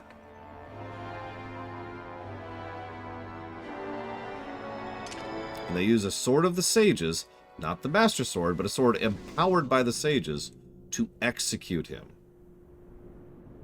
Here's the problem.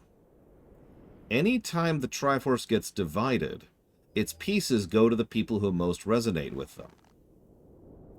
And when Link came back to this timeline, he brought with him the Triforce of Courage, instantly breaking reality and shattering the Triforce. In both timelines, actually, if you're paying attention. So, he has the Triforce of Power. Probably doesn't even really know what it is at this point in time. He just has it. And he murders Ruto's predecessor. Remember that, by the way.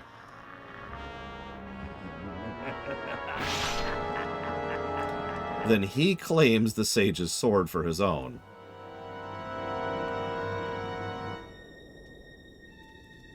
In desperation and fear. Because of the fact that they chose this spot to execute him, they happen to have something else here. Something they used to use on people instead of executing them. Banishment.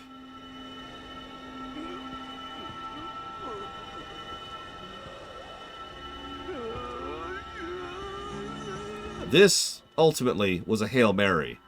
Which makes sense, because it's really, really foolish, and has caused a lot of problems since. But they weren't thinking very carefully. They were panicking. They were using what they had right there. And it's worth noting, it failed.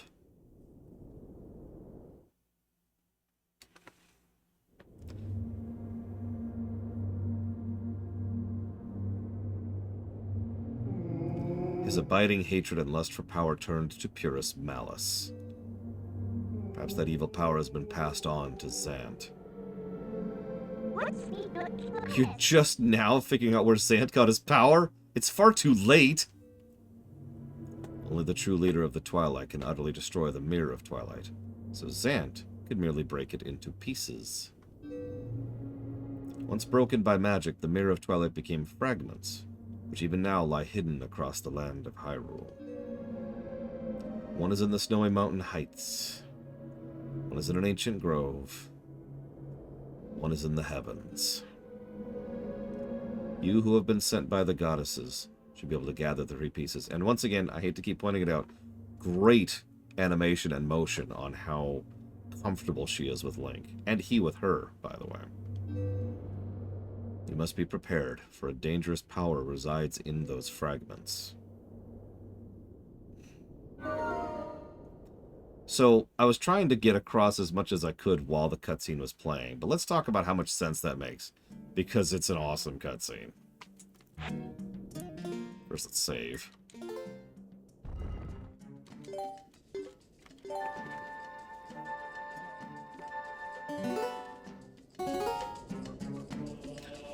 So, let's look at the time of the timeline of events. Forgive me for the pun there.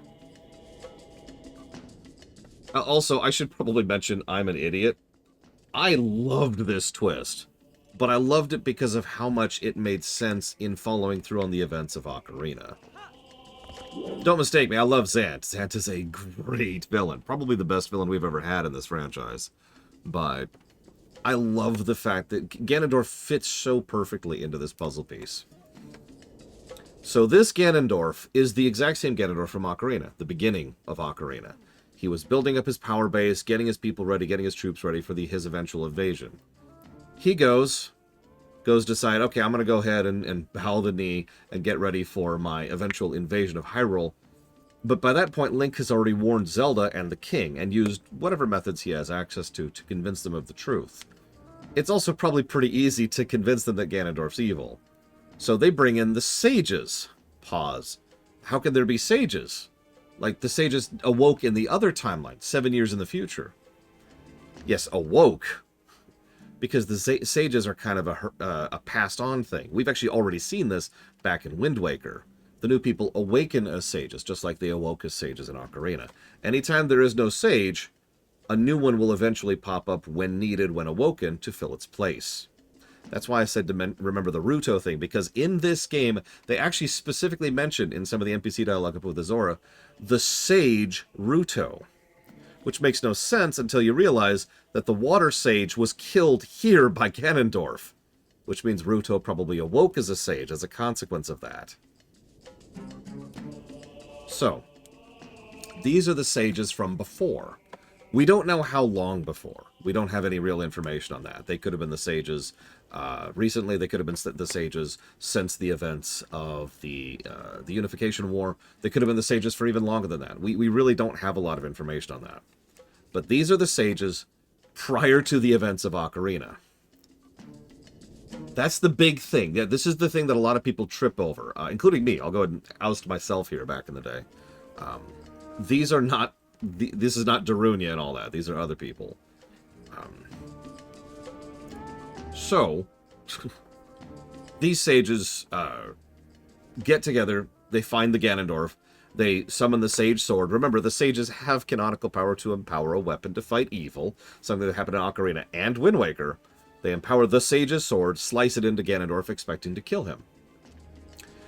But, as I already said, because of some time screwery, which I can only describe as it makes sense in my head, because Link brought back with him the Triforce of Courage, the Triforce was split, just like it happened in Wind Waker. So, Ganondorf had the Triforce of Power, didn't even know it, by all accounts, by the way. Wasn't even aware of it. Zelda has the Triforce of Wisdom, may or may not have ever figured that out. And of course, the previous Link had the Triforce of Courage. And so when they go to execute him, Triforce trumps all, just like Bionic just said. So, he actually lives through it because it's just that hard to kill someone who's a Triforce wielder. Especially someone whose Triforce is power. And yeah, Zelda's great mistake continues to have a rippling effect. So, in their desperation and fear, they use the execution chamber's nearby thing to go ahead and banish him to the Twilight Realm. And we'll learn more about the specifics, but obviously, Zant's great power is coming from Ganondorf. And this explains everything about Zant. Because Zant's an idiot. So why is he so far on top of everyone? You don't...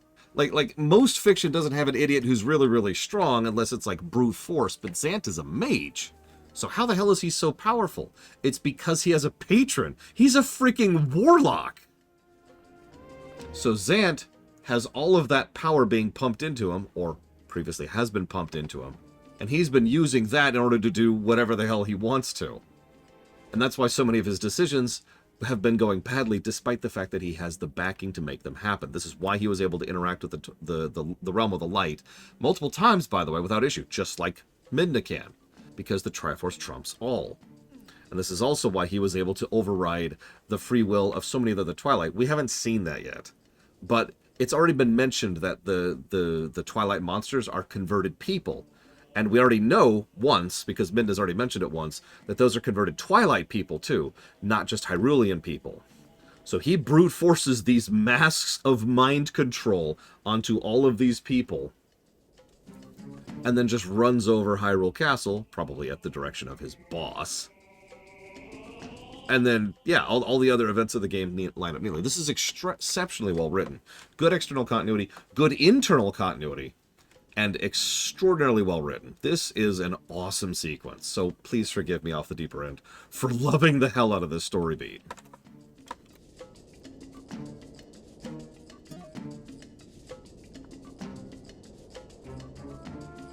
Yeah, exactly, Dame Celeste. Majora isn't just sitting on him telling him what to do. Game. Okay, so we've got external continuity. Got internal continuity.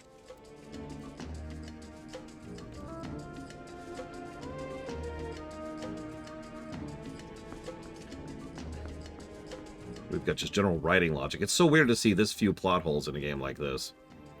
Yeah, and I'm going to cut off, like, right after this. So, good night, J. Palmer. Yeah, there's been an impression. We don't know exactly why the Twilight people refused to follow Zant. It could be that he was just that terrible. It could also be something much more benign. Who knows? Anyways, I'm going to go ahead and chop off here. Like I said, I'm going to try and clean up the document a little bit. Tomorrow, hopefully at 9 a.m. Eastern Standard Time,